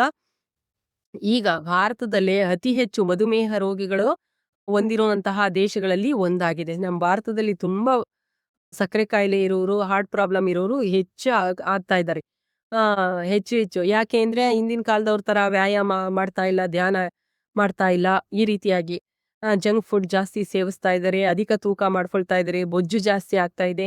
ಇವೆಲ್ಲವೂ ಈ ತರದ ರೋಗ ಆಗೋದಕ್ಕೆ ಕಾರಣ ಆಗಿದೆ. ಹಾಗಾದ್ರೆ ಸಾಂಕ್ರಾಮಿಕವಲ್ಲದ ರೋಗಗಳ ಕಾರಣಗಳು ತಡೆಗಟ್ಟೋದ್ರ ಬಗ್ಗೆ ಇನ್ನಷ್ಟು ನೀವು ಡಿಸ್ಕಷನ್ ಮಾಡ್ಬೋದು, ಗೂಗಲಲ್ಲಿ ಕೂಡ ಸರ್ಚ್ ಮಾಡ್ಕೊಳ್ಬಹುದು. ಈಗ ನೀವು ನಿಮ್ಮ ಅಕ್ಕಪಕ್ಕದ ಮನೆಯವರ ಹತ್ರ ಹೋಗ್ಬಿಟ್ಟು ಅವರ ಜೀವನ ಶೈಲಿ ಹೇಗಿದೆ, ಸುಮ್ಮನೆ ಅಲ್ಲೋಗೆ ನೋಡೋವಂಥದ್ದಲ್ಲ, ಸಾಮಾನ್ಯವಾಗಿ ನಿಮಗೆ ಗೊತ್ತಾಗುತ್ತೆ ಅವ್ರನ್ನ ನೋಡ್ತಿದ್ರೇನೆ. ಸೊ ಗಮನಿಸಿ, ಬೇಕು ಅಂತ ಕೇಳಿ ಏನಾದ್ರು ಕಾಯಿಲೆಯಿಂದ ನರಳ್ತಾ ಇದ್ದಾರಾ, ಯಾವ ಯಾವ ಕಾಯಿಲೆಗಳು ಇರಬಹುದು ಅಕ್ಕಪಕ್ಕದ ಮನೆಯವರಿಗೆ ಅಂತ ಹೇಳಿ, ಆ ಕಾಯಿಲೆಯಿಂದ ಹೊರಬರೋದಕ್ಕೆ ಅವರು ಯಾವ ರೀತಿಯ ಜೀವನ ಶೈಲಿ ತೂಗಿಸ್ತಾ ಇದ್ದಾರೆ. ಮತ್ತೆ ಅಷ್ಟೇ ಅಲ್ಲ, ನೀವು ಗೂಗಲಲ್ಲೂ ಸರ್ಚ್ ಮಾಡ್ಬೋದು ಆ ಕಾಯಿಲೆಯ ಬಗ್ಗೆ, ಅಥವಾ ಆರೋಗ್ಯ ಕಾರ್ಯಕರ್ತರನ್ನ ಕೇಳಬಹುದು, ಯಾರಾದ್ರೂ ಕುಟುಂಬದಲ್ಲಿ ವೈದ್ಯರಿದ್ರೆ ಕೇಳಬಹುದು, ಅಥವಾ ದೊಡ್ಡವ್ರ ಜೊತೆ ಅದ್ರ ಬಗ್ಗೆ ಚರ್ಚೆನೂ ಕೂಡ ಮಾಡಿ ಅಂತ ಹೇಳ್ತಾ ಇದ್ದಾರೆ. ಶಿಕ್ಷಕರಲ್ಲಿಯೂ ಕೂಡ ಕೇಳಿ ನೀವು ತಿಳ್ಕೊಳ್ಳಿ ಅಂತ ಇಲ್ಲಿ ಹೇಳ್ತಾ ಇದ್ದಾರೆ. ನೆಕ್ಸ್ಟ್ ಬಂದ್ರೆ ಸಾಂಕ್ರಾಮಿಕವಲ್ಲದ ರೋಗಗಳು, ಅವುಗಳ ಬಗ್ಗೆ ಕೊಟ್ಟಿದ್ದಾರೆ. ಮೊದಲನೇದಾಗಿ ಬೊಜ್ಜಿನ ಬಗ್ಗೆ ಕೊಟ್ಟಿದ್ದಾರೆ. ಗೊತ್ತಿದೆ ನಿಮಗೆ, ಬೊಜ್ಜು ಹೆಚ್ಚಾಗೋದಕ್ಕೆ ಜಂಕ್ ಫುಡ್ಡೇ ಕಾರಣ ಅಂತ. ಅದಕ್ಕೋಸ್ಕರ ಜಂಕ್ ಫುಡ್ ಬಿಟ್ಟು ಸಂತುಲಿತ ಆಹಾರ ಸೇವನೆ ಮಾಡಿಕೊಂಡು ಯಾವಾಗ್ಲೂ ವ್ಯಾಯಾಮ ಮಾಡ್ತಿದ್ರೆ ಬೊಜ್ಜನ್ನ ನಾವು ಕಡಿಮೆ ಮಾಡ್ಕೊಳ್ಬಹುದು ಅಂತ ಹೇಳ್ತಾವ್ರೆ. ಎರಡನೇದು ಸಕ್ಕರೆ ಕಾಯಿಲೆ. ಸಕ್ಕರೆ ಕಾಯಿಲೆಯನ್ನ ನಾವು ನಿವಾರಿಸೋದಕ್ಕೆ, ಅಂದ್ರೆ ಸಕ್ಕರೆ ಕಾಯಿಲೆಯನ್ನ ಸಂಪೂರ್ಣವಾಗಿ ಹೋಗ್ಲಾಡ್ಸೋದಕ್ಕೆ ಸಾಧ್ಯ ಇಲ್ಲ, ಆದ್ರೆ ಅದನ್ನ ತಡೆಗಟ್ಟಬಹುದು ಅಷ್ಟೇನೆ. ಹಾಗಾದ್ರೆ ಇದರ ಲಕ್ಷಣಗಳೇನು? ಮಧುಮೇಹದ ಲಕ್ಷಣ, ಸಕ್ಕರೆ ಕಾಯಿಲೆಯ ಲಕ್ಷಣ ಏನು ಅಂತ ಹೇಳಿದ್ರೆ, ಪದೇ ಪದೇ ಮೂತ್ರ ವಿಸರ್ಜನೆ ಆಗ್ತಾ ಇರುತ್ತೆ, ಅತಿಯಾಗಿ ಬಾಯಾರಿಕೆ ಆಗ್ತಾ ಇರುತ್ತೆ, ಅವ್ರ ತೂಕ ಕಡಿಮೆ ಆಗ್ತಾ ಇರುತ್ತೆ, ಆಯಾಸ ಆಗ್ತಾ ಇರುತ್ತೆ. ಇವೆಲ್ಲ ಮಧುಮೇಹದ ಲಕ್ಷಣ ಅಂತ ಹೇಳ್ಬಹುದು. ನೆಕ್ಸ್ಟ್ ಬಂದ್ರೆ ರಕ್ತದೊತ್ತಡದ ಬಗ್ಗೆ ಕೊಟ್ಟಿದ್ದಾರೆ. ಇಲ್ಲೂ ಕೂಡ ನೀವು ಜೀವನ ಶೈಲಿ ಬದಲಾವಣೆಗಳ ಬಗ್ಗೆ ನೀಡಲಾದ ಸಲಹೆಗಳು ಅಂತ ಹೇಳ್ತಾ ಇದ್ದಾರೆ. ಏನೇನ್ ಸಲಹೆ ಕೊಡ್ತೀರಾ ಇವರು ಮಧುಮೇಹದವರಿಗೆ? ಏನ್ ಸಲಹೆ ಕೊಡ್ತೀರಾ? ಇನ್ನ ಬೊಜ್ಜಿನ ಬಗ್ಗೆ ಏನು ಚಿಹ್ನೆಗಳು ಮತ್ತು ಲಕ್ಷಣಗಳು ಹೇಳ್ಬಹುದು ನೀವು. ಓಡೋಕೆ ಆಗೋದಿಲ್ಲ, ಬೊಜ್ಜು ಬಂದಾಗ ಏನೆಲ್ಲ ಚಿಹ್ನೆಗಳು ಕಾಣುತ್ತೆ, ಲಕ್ಷಣಗಳು ಕಾಣುತ್ತೆ ಅನ್ನೋದು ನೀವಿಲ್ಲಿ ಬರಿಬಹುದು. ಇನ್ನ ನೆಕ್ಸ್ಟು ಇದ್ರ ಜೀವನ ಶೈಲಿಯ ಬದಲಾವಣೆಗಳು ಏನಾಗುತ್ತೆ ಮಧುಮೇಹ ಬಂದ್ರೆ ಅನ್ನೋದು ನೀವು ಬರಿಬಹುದು. ಅದೇ ರೀತಿ ರಕ್ತದೊತ್ತಡ ಅಂದ್ರೆ ಬಿಪಿಯ ಬಗ್ಗೆ ಕೊಟ್ಟಿದ್ದಾರೆ. ಬಿಪಿ ಹೆಚ್ಚಾದ್ರೆ ಕಡಿಮೆ ಆದ್ರೆ ಏನಾಗುತ್ತೆ ಅಂತ ನೀವು ಶಿಕ್ಷಕರೊಂದಿಗೆ ಸಮಾಲೋಚನೆಯನ್ನ ಮಾಡಿ. ಇಲ್ಲಿ ಒಬ್ಬ ವಿಜ್ಞಾನಿಯ ಹೆಸರನ್ನ ಕೊಟ್ಟಿದ್ದಾರೆ ನೋಡಬಹುದು. ಡಾಕ್ಟರ್ ಕಮಲ್ ರಣದಿವೆ ಅಂತ ಹೇಳ್ಬಿಟ್ಟು ಅವರು ಬಯೋಮೆಡಿಕಲ್ ರಿಸರ್ಚರ್ ಆಗಿದ್ದಾರೆ. ಅವರು ಕ್ಯಾನ್ಸರ್ ಅನ್ನ ತಡೆಗಟ್ಟುವಲ್ಲಿ, ಚಿಕಿತ್ಸೆಯನ್ನ ಸುಧಾರಿಸುವಲ್ಲಿ ಹಾರ್ಮೋನುಗಳು ಹಾಗೂ ವೈರಸ್ಗಳು ಹೇಗೆ ಸಂಬಂಧ ಪಟ್ಟಿದೆ ಒಂದಕ್ಕೊಂದು ಅನ್ನೋದ್ರ ಬಗ್ಗೆ ಅಧ್ಯಯನ ಮಾಡಿದ್ರು. ಅವರು ಹೇಳ್ತಾರೆ, ನಮ್ಮ ಆರೋಗ್ಯ ಜೀವನ ಶೈಲಿಯನ್ನ ಬದಲು ಮಾಡಿಕೊಂಡ್ರೆ ಖಂಡಿತ ಕ್ಯಾನ್ಸರ್ನಂತಹ ಅಪಾಯವನ್ನ ನಾವು ಕಡಿಮೆ ಮಾಡ್ಕೊಳ್ಬಹುದು ಅಂತ ಹೇಳ್ತಾ ಇದ್ದಾರೆ. ಇದಕ್ಕೆ ಆರೋಗ್ಯಕರ ಜೀವನ ಶೈಲಿಯೇ ಕಾರಣ. ಇದೆಲ್ಲ ಹೆಚ್ಚಾಗೋದಕ್ಕೆ ಜೀವನ ಶೈಲಿಯ ಕಾರಣ. ಅದನ್ನ ಬದಲು ಮಾಡ್ಕೊಂಡ್ರೆ ಜೀವನ ಶೈಲಿಯನ್ನ, ಕ್ಯಾನ್ಸರ್ನಂತಹ ಅಪಾಯವನ್ನ ನಾವು ತಡೆಗಟ್ಟಬಹುದು ಅಂತ ಹೇಳ್ತಾ ಇದ್ದಾರೆ. ಅಷ್ಟೇ ಅಲ್ಲ, ರೋಗಗಳನ್ನ ಗುಣಪಡಿಸೋದಕ್ಕಿಂತ ಅದು ಬಾರದಂತೆ ತಡೆಗಟ್ಟುವುದೇ ಮೇಲು ಅಂತ ಹೇಳ್ತಾ ಇದ್ದಾರೆ. ರೋಗ ಬಂದ್ಮೇಲೆ ಅದನ್ನ ಮಾತ್ರೆಗಳು, ಇಂಜೆಕ್ಷನ್ಗಳೆಲ್ಲ ತಗೊಂಡು ಹೋಗ್ಸಿಕೊಳ್ಳೋದಕ್ಕಿಂತ ಅದ್ ಬರ್ದೇ ಇರೋ ಹಾಗೆ ಮೊದಲೇ ಮುನ್ನೆಚ್ಚರಿಕೆಯನ್ನ ಪಡ್ಕೊಳ್ಳಿ ಅಂತ ಹೇಳ್ತಾ, ಅಂದ್ರೆ ಮುನ್ನೆಚ್ಚರಿಕೆಯಿಂದ ಇರಿ ಅಂತ ಹೇಳ್ತಾ ಇದ್ದಾರೆ. ನೆಕ್ಸ್ಟ್ ನೋಡೋಣ. ಇಲ್ಲಿ ಸ್ಟಾರ್ಟಿಂಗ್ ಒಂದು ಪ್ಯಾರಾವನ್ನ ಹೇಳೋದನ್ನ ಮರ್ತಿದ್ದೆ ನೋಡಿ ಮಕ್ಕಳೇ. ಇಲ್ಲಿ ಸ್ಟಾರ್ಟಿಂಗ್ ಅಲ್ಲಿ ಏನ್ ಕೊಟ್ಟಿದ್ದಾರೆ ಅಂತ ಹೇಳಿದ್ರೆ ನೋಡಿ, ಇಲ್ಲಿ 8ನೇ ತರಗತಿನಲ್ಲಿ ಒಬ್ಬ ವಿದ್ಯಾರ್ಥಿ ಓದ್ತಾ ಇದ್ದಂತೆ. ಅವ್ರ ಅಪ್ಪ ಅಮ್ಮನ್ಗೆ ಇದಕ್ಕಿದ್ದಂಗೆ ಟ್ರಾನ್ಸ್ಫರ್ ಮತ್ತೊಂದು ಕಾರಣದಿಂದನೋ ಅವನು ಮತ್ತೊಂದು ನಗರಕ್ಕೆ ಹೊಸ ಶಾಲೆಗೆ ಸೇರ್ಬೇಕಾಯ್ತಂತೆ. ಅವನೇನೋ ಹೊಸ ಶಾಲೆಗೆ ಸೇರ್ದ. ನಂತರ ಏನಾಯ್ತು, ಅಲ್ಲಿ ಎಲ್ಲ ಹೊಸ ಫ್ರೆಂಡ್ಸ್ಗಳು ಅವನಿಗೆ ಅಡ್ಜಸ್ಟ್ ಆಗೋದಕ್ಕೆ ಕಷ್ಟ ಆಯ್ತು. ಇಲ್ಲೂ ಮನೆಯಲ್ಲೂ ಕೂಡ ಪೋಷಕರು ತುಂಬಾ ಬ್ಯುಸಿ ಆಗಿದ್ರು. ಹೊಸ ಪರಿಸರಕ್ಕೆ ಅವನಿಗೆ ಹೊಂದ್ಕೊಳ್ಳೋದಕ್ಕೆ ಕಷ್ಟ ಆಯ್ತು. ಅವನು ಒಂಟಿತನ ತುಂಬಾ ಕಾಡ್ತಾ ಇತ್ತು. ಅದಕ್ಕೋಸ್ಕರ ಅವನು ಒಂಟಿತನವನ್ನ ಅವನು ಮರೆಯೋದಕ್ಕೆ ಅವನು ಫೋನ್ಗೆ ತುಂಬಾ ಅಡಿಕ್ಟ್ ಆಗ್ಬಿಟ್ಟ. ಫೋನು ಮತ್ತೆ ಟಿವಿಗೆ, ಸಾಮಾಜಿಕ ಜಾಲತಾಣಕ್ಕೆ ಅವನು ತುಂಬಾ ಅಡಿಕ್ಟ್ ಆಗಿ ಅದರಲ್ಲೇ ಸಮಯ ಕಳೀತಾ ಇದ್ದ. ಬರ್ತಾ ಬರ್ತಾ ಬರ್ತಾ ಅವನಿಗೆ ತಲೆನೋವು ಪ್ರಾರಂಭ ಆಯ್ತು, ತೂಕದಲ್ಲಿ ವ್ಯತ್ಯಾಸ ಆಯ್ತು, ಚೆನ್ನಾಗಿ ನಿದ್ರೆ ಮಾಡೋದಕ್ಕೆ ಆಗ್ತಾ ಇರ್ಲಿಲ್ಲ ಅವನಿಗೆ. ಸೊ ಈ ತರದ ಸಮಸ್ಯೆಗಳು ಬಂದಾಗ ಅವನಿಗೆ ಡಾಕ್ಟರ್ಗೆ ತೋರಿಸಿದಾಗ ಕೌನ್ಸಿಲಿಂಗ್ ಮಾಡಿಸಿ ಒಂದ್ಸಲ ಅಂತ ಹೇಳಿದ್ರು. ಸಮಾಲೋಚಕರ ಅಂದ್ರೆ ಕೌನ್ಸಿಲಿಂಗ್ ಮಾಡಿಸಿದಾಗ ಅವನ ಆರೋಗ್ಯ ಸುಧಾರಿಸ್ಕೊಳ್ಳೋದಕ್ಕೆ ಅವನು ಫ್ರೆಂಡ್ಸ್ ಜೊತೆ ಆಟ ಆಡ್ಬೇಕು, ಫೋನ್ ಬಳಕೆ ಕಡಿಮೆ ಮಾಡಬೇಕು, ಈ ರೀತಿ ಎಲ್ಲ ಅವರು ಸಮಾಲೋಚನಾಗಾರರು ಅವನಿಗೆ ಸಮಾಲೋಚನೆ ಮಾಡಿ ಹೇಳಿದಾಗ ಅವನ ಆರೋಗ್ಯ ಸುಧಾರಿಸ್ತು. ಅದಕ್ಕೋಸ್ಕರ ನೀವೊಬ್ಬರೇ ಇದ್ದೀರಾ ಅಂತ ಹೇಳ್ಬಿಟ್ಟು ಈ ರೀತಿ ಫೋನ್ಗೆ ಅಡಿಕ್ಟ್ ಏನಾದ್ರು ಆದ್ರೆ ಈ ತಲೆನೋವು ಇರ್ಬೋದು, ನಿದ್ರೆ ಬಾರದೆ ಇರ್ಬೋದು, ಈ ತರದ ಸಂಕಷ್ಟಗಳಿಗೆ ತುತ್ತಾಗ್ತೀರಾ ಅಂತ ಹೇಳ್ತಾ ಇದ್ದಾರೆ. ನೆಕ್ಸ್ಟ್ ನೋಡೋಣ. ಇಲ್ಲಿ ನೆಕ್ಸ್ಟ್ ಬಂದ್ರೆ ನಿಮಗೆ ಒಡಿಶಾ ಸಮುದಾಯ ನೇತೃತ್ವದ ನೈರ್ಮಲ್ಯ ಅಭಿಯಾನ. ಏನು ಇದು ನೈರ್ಮಲ್ಯದ ಬಗ್ಗೆ ಅಭಿಯಾನ ಮಾಡಿದ್ರಂತೆ. ಮೊದಲು ಒಡಿಶಾದಲ್ಲಿ ಏನಾಗ್ತಾ ಇತ್ತು, ಹೆಚ್ಚಿನ ಜನರ ಮನೆಗಳಲ್ಲಿ ಶೌಚಾಲಯಗಳೇ ಇರ್ಲಿಲ್ವಂತೆ. ಬಯಲು ಶೌಚ ಇತ್ತಂತೆ. ಅಲ್ಲೇ ಬಯಲುಗಳಲ್ಲಿ ಮಲ ವಿಸರ್ಜನೆ ಮಾಡ್ತಾ ಇರ್ದಿದ್ರಿಂದ ಅದರ ಮೇಲೆ ನೊಣ ಅಥವಾ ಇನ್ನಿತರ ಕೀಟಗಳು ಕುಳಿತು ಸಾಂಕ್ರಾಮಿಕ ರೋಗಗಳನ್ನ ಉಂಟು ಮಾಡ್ತಾ ಇತ್ತಂತೆ. ತುಂಬಾ ಎಲ್ಲರಿಗೂ ಕಾಯಿಲೆಗಳು ಜಾಸ್ತಿ ಇತ್ತಂತೆ. ಈಗ ಈ ನೈರ್ಮಲ್ಯದ ಅಭಿಯಾನ ಆದ್ಮೇಲೆ ಅನೇಕ ಶೌಚಾಲಯಗಳನ್ನ ಗವರ್ನಮೆಂಟು ಕಟ್ಟಿಸ್ಕೊಟ್ಟು ನಂತರ ಈ ಬಯಲು ಶೌಚ ಅತ್ಯಂತ ತೀರಾ ಗಣನೀಯವಾಗಿ ಕಡಿಮೆ ಆಗಿ ಆರೋಗ್ಯದಲ್ಲೂ ಕೂಡ ಹೆಚ್ಚು ಸುಧಾರಿಸ್ತು ಅಂತ ಹೇಳ್ತಾ ಇದ್ದಾರೆ. ಹಾಗಾದ್ರೆ ಆರೋಗ್ಯ ಸಮಸ್ಯೆ ಯಾವ್ದ್ರಿಂದ ಆಗ್ತಾ ಇತ್ತು, ಸಾಂಕ್ರಾಮಿಕ ರೋಗ ಅಲ್ಲಿ ಹರಡ್ತಾ ಇದ್ದಿದ್ದು ಏಕೆ ಅಂತ ಹೇಳಿದ್ರೆ ಬಯಲು ಶೌಚದಿಂದ. ಆದ್ದರಿಂದ ಮಕ್ಕಳೇ, ಬಯಲು ಶೌಚ ಕಡಿಮೆ ಮಾಡಿ ಆದಷ್ಟು ವಾಶ್ರೂಮ್ಗಳನ್ನ, ಶೌಚಾಲಯದಲ್ಲೇ ನಾವು ಶೌಚಾಲಯಗಳನ್ನ ನಾವು ಬಳಸಬೇಕು ಅಂತ ಹೇಳ್ತಾ ಇದ್ದಾರೆ. ನಿಮ್ಮ ಮನೆಗಳಲ್ಲೂ ಕೂಡ ಶೌಚಾಲಯ ಇಲ್ಲದೆ ಇದ್ರೆ ಶೌಚಾಲಯನ ಕಟ್ಟಿಸ್ಕೊಂಡು ಉಪಯೋಗಿಸಿ ಅಂತ ಹೇಳ್ತಾ ಇದ್ದಾರೆ. ಬಯಲು ಶೌಚದಿಂದ ಸಾಂಕ್ರಾಮಿಕ ರೋಗ ಹರಡುತ್ತೆ ಅಂತ ಹೇಳ್ತಾ ಇದ್ದಾರೆ. ನೆಕ್ಸ್ಟ್ ಬಂದ್ರೆ ರೋಗಗಳ ವಿರುದ್ಧ ಹೋರಾಡುವ ದೇಹದ ಸಾಮರ್ಥ್ಯವನ್ನ ಏನಂತ ಹೇಳ್ತಾರೆ ಅಂತ. ಅಂದ್ರೆ ನಮ್ಗೆ ಈಗ ನಮ್ಮ ದೇಶ ಮತ್ತು ಸೈನಿಕರು ಇದ್ದಂತೆ. ಅಂದ್ರೆ ನಮ್ಮ ದೇಶದಲ್ಲಿ ಸೈನಿಕರು ಯಾಕಿರ್ತಾರೆ, ದೇಶವನ್ನ ಕಾಪಾಡೋದಕ್ಕೆ. ಅದೇ ರೀತಿ ನಮ್ಮ ದೇಹದಲ್ಲಿ ರೋಗ ನಿರೋಧಕ ಶಕ್ತಿ ಅನ್ನೋದು ಒಂದು ಇದೆ. ಅದು ಸೈನಿಕರಂತೆ ನಮ್ಮ ದೇಹವನ್ನ ರೋಗಗಳಿಂದ ಮುಕ್ತಿಗೊಳಿಸುತ್ತೆ. ಏನಾದ್ರೂ ಬ್ಯಾಕ್ಟೀರಿಯಾ, ವೈರಸ್ ನಮ್ಮ ದೇಹದೊಳಗೆ ಬಂದ್ರೆ ಅದರ ವಿರುದ್ಧ ಹೋರಾಡಿ ನಮ್ಮನ್ನ ಆರೋಗ್ಯವಾಗಿ ಇಟ್ಟುಕೊಳ್ಳುವ ನಮ್ಮ ದೇಹದ ಸಾಮರ್ಥ್ಯವನ್ನ ರೋಗ ನಿರೋಧಕ ಶಕ್ತಿ ಅಂತ ಹೇಳ್ತಾರೆ. ಈಗ ನಾವು ಸಣ್ಣ ವಯಸ್ಸಲ್ಲಿ ಇದ್ದಾಗ ಪೋಲಿಯೋ ಆಗಿರ್ಬೋದು, ದಡಾರ, ಧನುರ್ವಾಯು, ಹೆಪಟೈಟಿಸ್, ಈ ಎಲ್ಲಾ ರೋಗಗಳು ತುಂಬಾ ಹಿಂದಿನ ಕಾಲದಲ್ಲಿ ಬರ್ತಾ ಇತ್ತು. ಬರ್ತಾ ಬರ್ತಾ ಬರ್ತಾ ಈ ರೋಗಗಳು ಕಡಿಮೆ ಆಯ್ತು. ಯಾಕೆ ಅಂತ ಹೇಳಿದ್ರೆ ನಾವು ಲಸಿಕೆಗಳನ್ನ ಹಾಕಿಸ್ಕೊಳ್ತಾ ಇದ್ವಿ. ಅಂದ್ರೆ ಔಷಧಿಗಳನ್ನ ಕೊಡ್ತಾ ಇದ್ರು. ಕೆಲವು ಡ್ರಾಪ್ಸ್ ಮೂಲಕ ಕೊಡ್ತಾ ಇದ್ರು. ಕೆಲವೊಂದು ಚುಚ್ಚುಮದ್ದುಗಳ ಮೂಲಕ ಕೊಡ್ತಾ ಇದ್ರು. ನೀವು ಈಗ್ಲೂ ಕೂಡ ಕೈನಲ್ಲಿ ಒಂದು ಮಾರ್ಕ್ ಇದೆ ನೋಡಿರಬಹುದು. ತೋಳಿನ ಹತ್ರ ಒಂದು ಮಾರ್ಕ್ ಇದೆ. BCG ಹಾಕಿರ್ತಾರೆ. ಸೊ ಅದು ಕೂಡ ಒಂದು ಲಸಿಕೆ ಅಂತ ಹೇಳ್ಬೋದು. ಸೊ ಈ ಲಸಿಕೆಗಳ ಕಾರಣದಿಂದ ಇವುಗಳೆಲ್ಲ ಕಾಯಿಲೆಗಳು ಗಣನೀಯವಾಗಿ ಕಡಿಮೆ ಆಗಿದೆ. ಬ್ಯಾಕ್ಟೀರಿಯಾ, ವೈರಸ್‌ನಿಂದ ಬರುವಂತಹ ಅನೇಕ ಸೋಂಕುಗಳನ್ನ ತಡೆಗಟ್ಟಲಿಕ್ಕೆ ಈ ವ್ಯಾಕ್ಸಿನ್ ಅಂತ ಹೇಳ್ತಾರೆ. ಈ ವ್ಯಾಕ್ಸಿನೇಷನ್ ಸಹಾಯ ಮಾಡಿದೆ. ಅಂದ್ರೆ ಈ ಲಸಿಕೆ ಏನ್ ಮಾಡುತ್ತೆ, ನಮಗೆ ದೇಹಕ್ಕೆ ರೋಗಗಳ ವಿರುದ್ಧ ಹೋರಾಡೋದಕ್ಕೆ ಶಕ್ತಿಯನ್ನ ಗಳಿಸ್ಕೊಡುತ್ತೆ. ಅಂದ್ರೆ ರೋಗ ನಿರೋಧಕ ಶಕ್ತಿಯನ್ನ ಹೆಚ್ಚು ಮಾಡುತ್ತೆ. ಅದಕ್ಕೋಸ್ಕರ ಲಸಿಕೆಯನ್ನ ತಗೊಳ್ತಾರೆ ಅಂತ ಹೇಳ್ಬಹುದು. ನೆಕ್ಸ್ಟು ಇಲ್ಲಿ ಉದಾಹರಣೆಯನ್ನ ಕೊಟ್ಟವ್ರೆ. ನಮ್ಗೇನಾದ್ರೂ ಗಾಯ ಆದಾಗ ನಾವು TT ಇಂಜೆಕ್ಷನ್ ತಗೊಳ್ಳೋದು ನಿಮಗೆ ಗೊತ್ತಿದೆ. TT ಇಂಜೆಕ್ಷನ್ ಯಾಕೆ ತಗೊಳ್ತಾರೆ ಅಂತ ಹೇಳಿದ್ರೆ, ಮಣ್ಣಿನಲ್ಲಿ ಬ್ಯಾಕ್ಟೀರಿಯಾ ಇರುತ್ತೆ. ಆ ಬ್ಯಾಕ್ಟೀರಿಯಾ ನಮ್ಮ ಗಾಯದ ಮೂಲಕ ರಕ್ತವನ್ನ ಸೇರ್ಕೊಂಡು ಧನುರ್ವಾಯು ಆಗುತ್ತೆ. ಈ ಧನುರ್ವಾಯು ಬರ್ದೇ ಇರ್ಲಿ ಅಂತ ಹೇಳಿ ಗಾಯ ಆದಾಗ TT ಇಂಜೆಕ್ಷನ್ ಅನ್ನ ಕೊಡೋದು ನಾವು ನೋಡಿದೀವಿ. ಇನ್ನ ನೆಕ್ಸ್ಟ್ ಈ ಲಸಿಕೆಯ ಬಗ್ಗೆ ಮಾತನಾಡೋದಾದ್ರೆ, ಎಡ್ವರ್ಡ್ ಜೆನ್ನರ್ ಎನ್ನುವಂತಹ ವಿಜ್ಞಾನಿಯ ಬಗ್ಗೆ ಹೇಳಿದರೆ, ಅವರು ಸಿಡುಬು ರೋಗಕ್ಕೆ ಲಸಿಕೆಯನ್ನ ಕಂಡಿಡ್ದಿರೋ ಅಂತವ್ರು. ಸಿಡುಬು ರೋಗ ಹಿಂದಿನ ಕಾಲದಲ್ಲಿ ಒಂದು ಮಾರಣಾಂತಿಕ ಕಾಯಿಲೆ ಇತ್ತು. ಅಂದ್ರೆ ಅದರಿಂದ ತುಂಬಾ ಜನ ಸಾಯ್ತಾ ಇದ್ರಂತೆ. ನಮ್ಮ ದೇಹದಲ್ಲೆಲ್ಲ ಅದು ಗುಳ್ಳೆ ಉಂಟು ಮಾಡೋದು ಸಿಡುಬು ರೋಗ. ಆ ಸಿಡುಬು ರೋಗಕ್ಕೆ ಲಕ್ಷಾಂತರ ಜನ ಸತ್ತಿದ್ದಾರೆ ಹಿಂದೆ ಅಂತ ಹೇಳ್ತಾರೆ. ಆದ್ರೆ ಯಾರಿಗೆ ಸಿಡುಬು ರೋಗ ಬಂದಿರ್ಲಿಲ್ಲ ಅಂದ್ರೆ ಹಸುಗಳಲ್ಲಿ ಕೌಪಾಕ್ಸ್ ಅಂತ ಬರ್ತಾ ಇತ್ತಂತೆ. ಆ ಕೌಪಾಕ್ಸ್ ಅನ್ನುವಂತಹ ಕಾಯಿಲೆ ಹಸುಗಳಿಗೆ ಬರ್ತಾ ಇತ್ತು. ಆ ಹಸುಗಳನ್ನ ನೋಡ್ಕೊಳ್ತಾ ಇದ್ರಲ್ಲ ಮನುಷ್ಯರು, ಆ ಹಸು ನೋಡ್ಕೊಳ್ಳೋರ್ಗೂ ಆ ಸೋಂಕು ಉಂಟಾದಾಗ ಏನಾಯ್ತು, ಅವ್ರಿಗೆ ಈ ಸಿಡುಬು ರೋಗ ಬರ್ಲಿಲ್ವಂತೆ.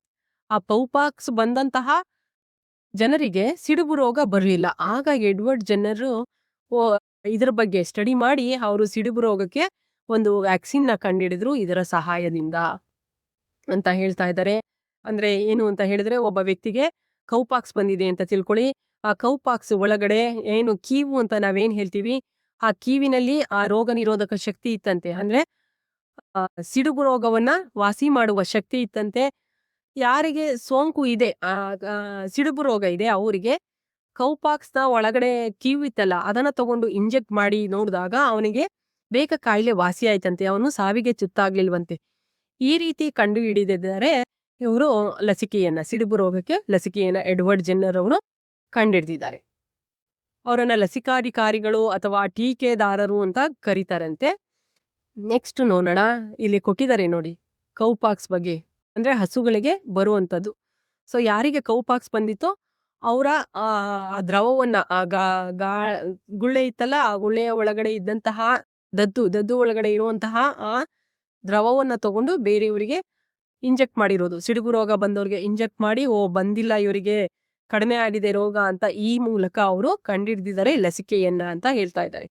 ಆ ಲಸಿಕೆ ಕಂಡಿಡಿದ ಮೇಲೆ ತುಂಬಾ ಗಣನೀಯವಾಗಿ ಆ ರೋಗ ಕಡಿಮೆ ಆಗಿದೆ ಅಂತ ಹೇಳ್ತಾರೆ.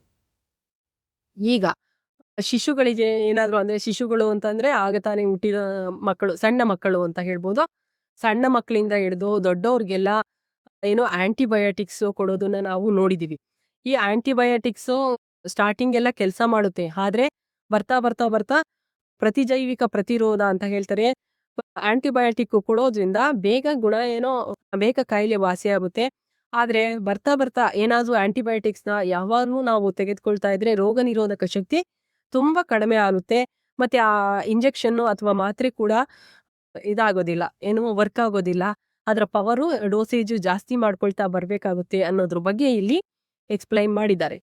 ಈ ಚಿತ್ರ ಏನ್ ಹೇಳುತ್ತೆ ಅಂದ್ರೆ, ಸಮುದಾಯದಲ್ಲಿ ಪ್ರತಿಜೈವಿಕ ಪ್ರತಿರೋಧಕ ಬ್ಯಾಕ್ಟೀರಿಯಾಗಳು ಹೇಗೆ ಹರಡುತ್ತೆ ಅನ್ನೋದನ್ನ ಚಿತ್ರದ ಮೂಲಕ ನಿಮಗೆ ವಿವರಣೆಯನ್ನ ಮಾಡಿದ್ದಾರೆ, ಹೇಗೆ ರೋಗ ಹರಡುತ್ತೆ ಅನ್ನುವಂಥದ್ದು. ನೆಕ್ಸ್ಟ್ ಲಸಿಕೆ ಉತ್ಪಾದನೆಯಲ್ಲಿ ಭಾರತದ ಪಾತ್ರ ಅಂತ ಕೋವಿಡ್-19 ಸಮಯದಲ್ಲಿ ನಾವು ನೋಡಿರಬಹುದು.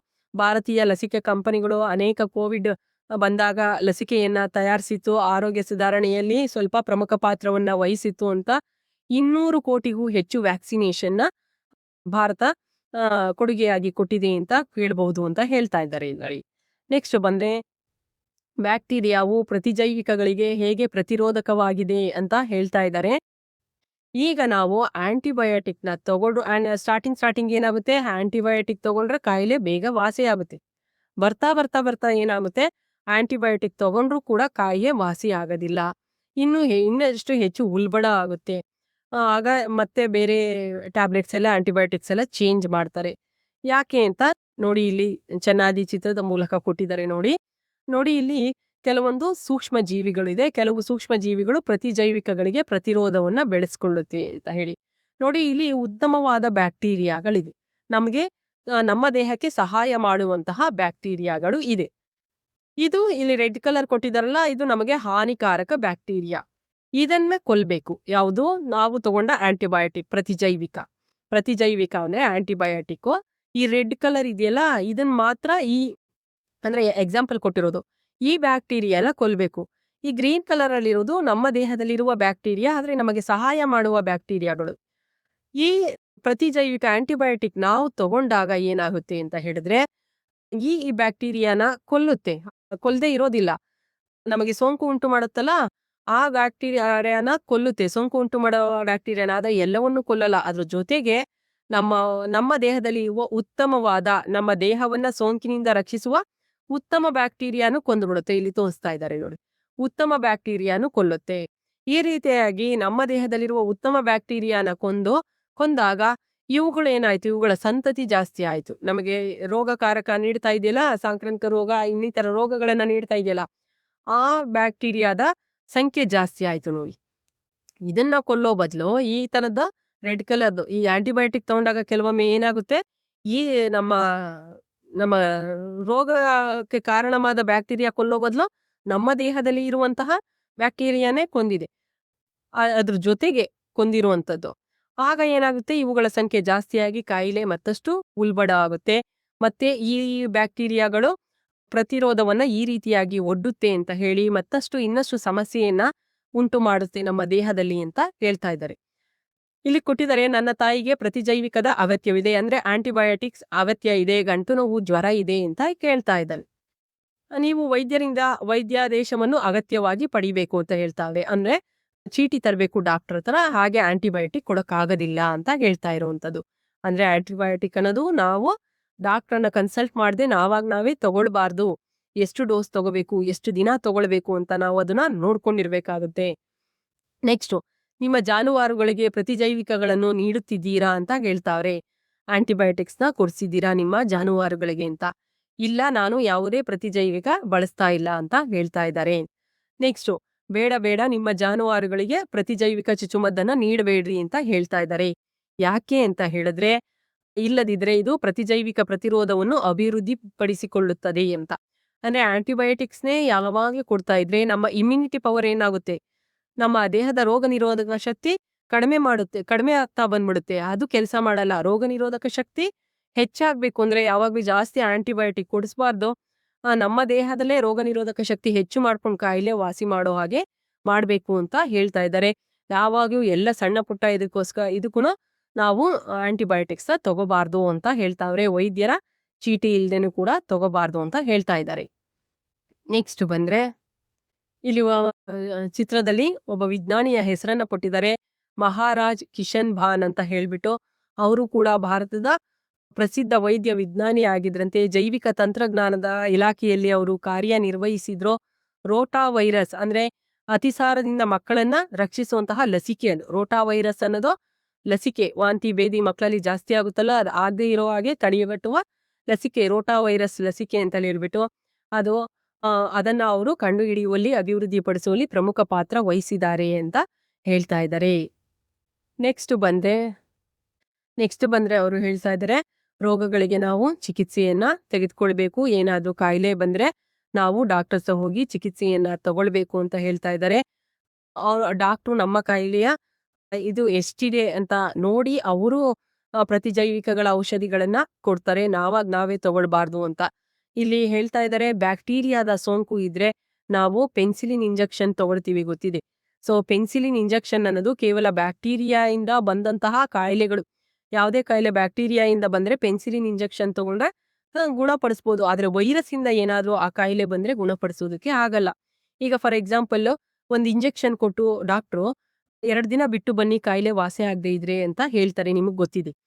ಅಂದ್ರೆ ಅವರು ಪೆನ್ಸಿಲಿನ್ ಇಂಜೆಕ್ಷನ್ ಅನ್ನ ಕೊಟ್ಟಿರ್ತಾರೆ. ಏನಾದ್ರೂ ಆ ವ್ಯಕ್ತಿಗೆ ಬ್ಯಾಕ್ಟೀರಿಯಾದಿಂದನೇ ಆ ಕಾಯಿಲೆ ಬಂದಿದ್ರೆ ವಾಸಿ ಆಗ್ಬಿಡುತ್ತೆ, ಅವನು ಮತ್ತೆ ಹೋಗಲ್ಲ ಡಾಕ್ಟರ್ ಹತ್ರ. ಆ ಇಂಜೆಕ್ಷನ್ ಕೊಟ್ಮೇಲೂ 2 ದಿನ ಆದ್ಮೇಲೂ ಅವನಿಗೇನಾದ್ರೂ ಕಾಯಿಲೆ ವಾಸಿಯಾಗಿಲ್ಲ ಅಂದ್ರೆ ಮತ್ತೆ ಹೋಗ್ತಾನೆ. ಆಗ ಅವರು ಇಂಜೆಕ್ಷನ್ ಚೇಂಜ್ ಮಾಡಿ ಬ್ಯಾಕ್ಟೀರಿಯಾದಿಂದ ಬಂದಿಲ್ಲ, ವೈರಸ್ನಿಂದ ಬಂದಿರಬಹುದು ಅಂತ ಹೇಳಿ ಆ ವೈರಸ್ಗೆ ಸಂಬಂಧಪಟ್ಟಂತಹ ಇಂಜೆಕ್ಷನ್ ಅನ್ನ ಕೊಡ್ತಾರೆ. ಈ ರೀತಿಯಾಗಿ ಬ್ಯಾಕ್ಟೀರಿಯಾಗಳ ವಿರುದ್ಧ ಓಡಾಡೋದಕ್ಕೆ ಪೆನ್ಸಿಲಿನ್ ಇಂಜೆಕ್ಷನ್ ಅನ್ನ ಬಳಕೆ ಮಾಡ್ತಾರೆ. ಈ ಪೆನ್ಸಿಲಿನ್ ನ ಆವಿಷ್ಕಾರ ಮಾಡಿದವರು ಅಲೆಕ್ಸಾಂಡರ್ ಫ್ಲೆಮಿಂಗ್ ಅಂತ ಹೇಳಿ ವಿಜ್ಞಾನಿಯನ್ನ ಇಲ್ಲಿ ಕೊಟ್ಟಿದ್ದಾರೆ. ಅವರು ಅಲೆಕ್ಸಾಂಡರ್ ಫ್ಲೆಮಿಂಗ್ ಅನ್ನೋರು ಪೆನ್ಸಿಲಿನ್ ಇಂಜೆಕ್ಷನ್ ಅನ್ನ ಅಚಾನಕ್ಕಾಗಿ ಆವಿಷ್ಕಾರ ಮಾಡಿದ್ದಾನೆ ಅಂತ ಹೇಳ್ಬಹುದು. ಅದು ಶಿಲೀಂಧ್ರದಿಂದ ತಯಾರು ಮಾಡುವಂಥದ್ದು. ಈಗ ಮೇಲ್ಗಡೆ ಪಾಠದಲ್ಲಿ ನಾವು ಶಿಲೀಂಧ್ರದ ಬಗ್ಗೆ ತಿಳ್ಕೊಂಡಿದೀವಿ. ಕಸಪೊರಕೆಯ ರೀತಿಯಲ್ಲಿ ಅದೊಂದು ಶಿಲೀಂಧ್ರ ಇತ್ತಲ್ಲ, ಸೊ ಆ ಶಿಲೀಂಧ್ರದಿಂದ ತಯಾರು ಆಗಿರುವಂಥದ್ದು ಈ ಪೆನ್ಸಿಲಿನ್. ಇದು ಒಂದು ಪ್ರತಿಜೈವಿಕ ಅಂತ ಹೇಳ್ಬಹುದು. ಇದು ನಮ್ಮನ್ನ ರಕ್ಷಿಸುವಲ್ಲಿ ಹೆಚ್ಚು ಪರಿಣಾಮಕಾರಿಯಾಗಿದೆ ಅಂತ ಹೇಳ್ಬಹುದು. ನೆಕ್ಸ್ಟ್ ಬಂದ್ರೆ ಇಲ್ಲಿ ಏನು ತೀರ್ಮಾನಕ್ಕೆ ಬಂದ್ರಿ ನೀವು ಅಂತ ಹೇಳಿ. ಅಂದ್ರೆ ಆಂಟಿಬಯೋಟಿಕ್ ನ ನಾವು ತಗೊಂಡಿದೀವಿ, ತಗೊಂಡ್ರು ಕೂಡ ಕಾಯಿಲೆ ವಾಸಿ ಆಗ್ತಾ ಇಲ್ಲ. ಆಂಟಿಬಯೋಟಿಕ್ ತಗೊಂಡ್ರೆ ಕೆಲವರಿಗೆ ಬೇಗ ಕಾಯಿಲೆ ವಾಸಿ ಆಗ್ಬಿಟ್ಟಿರುತ್ತೆ, ಕೆಲವರಿಗೆ ಆಂಟಿಬಯೋಟಿಕ್ ತಗೊಂಡ್ರು ವಾಸಿ ಆಗ್ತಿಲ್ಲ. ಪ್ರತಿಜೈವಿಕಕ್ಕೆ ಪ್ರತಿರೋಧವನ್ನ ಒಡ್ಡಿದೆ ಅದು. ಪ್ರತಿರೋಧ ಅಂದ್ರೆ ಅಪೋಸ್ ಮಾಡಿರೋದು. ಪ್ರತಿಜೈವಿಕಕ್ಕೆ ಆಂಟಿಬಯೋಟಿಕ್ಗೆನೆ ಅಪೋಸ್ ಮಾಡಿದೆ ದೇಹ, ತಗೊಳ್ತಾ ಇಲ್ಲ. ಕೆಲವೊಂದು ಮೆಡಿಸಿನ್ ವರ್ಕ್ ಆಗ್ತಾ ಇಲ್ಲ ಈ ದೇಹಕ್ಕೆ ಅಂತ ಹೇಳ್ತಾರಲ್ಲ, ಆ ರೀತಿ ಪ್ರತಿಜೈವಿಕಕ್ಕೆ ಪ್ರತಿರೋಧ ಒಡ್ಡಿರೋದು ಅಂತ ಹೇಳಿದ್ರೆ, ಆಂಟಿಬಯೋಟಿಕ್ಗೆ ಅಪೋಸ್ ಮಾಡಿರೋದು ಅಂತ ಹೇಳಿ. ಆಗ ಏನ್ ಮಾಡ್ಬೇಕು, ಯಾವ ಮುನ್ನೆಚ್ಚರಿಕೆಯನ್ನ ತಗೊಳ್ಬೇಕು ಅಂದ್ರೆ, ವೈದ್ಯರು ಅಂದ್ರೆ ಡಾಕ್ಟ್ರು ಎಷ್ಟು 5 ದಿನ ತಗೊಳ್ಳೋದಕ್ಕೆ ಹೇಳ್ತಾರೆ, ಕೆಲವೊಂದು 3 ದಿನ ತಗೊಳಕ್ಕೆ ಹೇಳ್ತಾರೆ. ಸೊ ಅವ್ರು ಎಷ್ಟು ಹೇಳಿರ್ತಾರೆ ಅಷ್ಟು ಡೋಸೇಜು ತಗೊಳ್ಬೇಕು. ಅಕಸ್ಮಾತ್ ನಾನು 4 ದಿನ ತಗೊಂಡೆ, 1 ದಿನ ಬಿಟ್ಟೆ ಅಂತ ಹೇಳಿದ್ರೆ ಮತ್ತೆ ಆ ಬ್ಯಾಕ್ಟೀರಿಯಾ ಅಥವಾ ಏನು ವೈರಸ್ ಇದೆ ಸೋಂಕು ಉಲ್ಬಣ ಆಗುತ್ತೆ, ಡಬಲ್ ಆಗುತ್ತೆ. ಆಗ ನಿಮ್ಗೆ ಕಾಯಿಲೆಯು ಕೂಡ ಉಲ್ಬಣ ಆಗುತ್ತೆ. ಅದಕ್ಕೋಸ್ಕರ ಮುನ್ನೆಚ್ಚರಿಕೆ ಏನ್ ತಗೊಳ್ಬೇಕು ಅಂದ್ರೆ, ಡಾಕ್ಟರ್ ಎಷ್ಟು ದಿನ ಹೇಳಿರ್ತಾರೆ, ಎಷ್ಟು ಡೋಸೇಜ್ ಹೇಳಿರ್ತಾರೆ ಅಷ್ಟನ್ನು ನಾವು ತೆಗೆದುಕೊಳ್ಬೇಕಾಗುತ್ತೆ. ನೆಕ್ಸ್ಟ್ ಬಂದ್ರೆ ನಮ್ಮ ಭಾರತದಲ್ಲಿ ಅನೇಕ ಗಿಡಮೂಲಿಕೆಗಳ ಔಷಧಿಗಳಿವೆ, ನಿಸರ್ಗದಿಂದ ತಯಾರಿಸಿದ ಔಷಧಿಗಳಿವೆ. ಆ ಔಷಧಿಗಳನ್ನೆಲ್ಲ ನಾವು ನಮ್ಮ ಜೀವನ ಶೈಲಿಯಲ್ಲಿ ಆರೋಗ್ಯವನ್ನ ಕಾಪಾಡ್ಕೊಳ್ಬೇಕು ಅಂದ್ರೆ, ಉದಾಹರಣೆಗೆ ತುಳಸಿ, ಶುಂಠಿ, ಇವುಗಳೆಲ್ಲ ನಮ್ಮ ಊಟ ಅಂದ್ರೆ ದಿನನಿತ್ಯ ಆಹಾರದಲ್ಲಿ ನಾವು ಸೇವಿಸ್ಬೇಕು ಅಂತ ಹೇಳ್ತಾ ಇದ್ದಾರೆ. ನೆಕ್ಸ್ಟ್ ಬಂದ್ರೆ ಸಾಂಕ್ರಾಮಿಕವಲ್ಲದ ಕಾಯಿಲೆಗಳ ಚಿಕಿತ್ಸೆಗಳು, ಔಷಧಿಗಳು, ಜೀವನ ಶೈಲಿ ಬದಲಾವಣೆ. ಈ ರೀತಿಯಾಗಿ ನಾವು ಅನೇಕ ಜೀವನ ಶೈಲಿ ಬದಲಾವಣೆ ಮೊದಲು ಮಾಡ್ಕೋಬೇಕು. ಜಂಕ್ ಫುಡ್ ತಿನ್ನಬಾರ್ದು. ಈ ರೀತಿಯಾಗಿ ಮುನ್ನೆಚ್ಚರಿಕೆಯನ್ನು ವಹಿಸ್ಬೇಕು. ದೀರ್ಘಕಾಲದ ಕಾಯಿಲೆ ಆದ್ರೆ ಅದನ್ನ ಆದಷ್ಟು ಕಡಿಮೆ ಮಾಡ್ಕೊಳ್ಳೋದಕ್ಕೆ ಜೀವನ ಶೈಲಿ ಬದಲಾಯಿಸಿ ಅಂತ ಹೇಳ್ತಾ, ರೋಗಗಳನ್ನ ತಡೆಗಟ್ಟೋದಕ್ಕಿಂತ ಅದ್ ಬರ್ದೇ ಇರೋ ಹಾಗೆ ನೋಡ್ಕೊಳ್ಳಿ ಅಂತ ಹೇಳ್ತಾ ಈ ಪಾಠದಲ್ಲಿ ಆರೋಗ್ಯದ ಬಗ್ಗೆ ಹೇಳಿದ್ದಾರೆ. ಇದೇ ರೀತಿ ಪಾಠಗಳು ಬೇಕಾದ್ರೆ ರೂಪಾ ಟಿಪಿ ಲೆಟ್ಸ್ ಲರ್ನ್ ಎನ್ನುವಂತಹ ಚಾನೆಲ್ ಅನ್ನ ಫಾಲೋ ಮಾಡಿ, ಸಬ್ಸ್ಕ್ರೈಬ್ ಮಾಡಿ ಅಂತ ಹೇಳ್ತಾ, ಪಾಠ ಅರ್ಥ ಆಗಿದ್ರೆ ಸಬ್ಸ್ಕ್ರೈಬ್ ಮಾಡಿ ಅಂತ ಹೇಳ್ತಾ ಧನ್ಯವಾದವನ್ನ ಹೇಳ್ತೀನಿ. ಎಲ್ಲರಿಗೂ ಧನ್ಯವಾದಗಳು.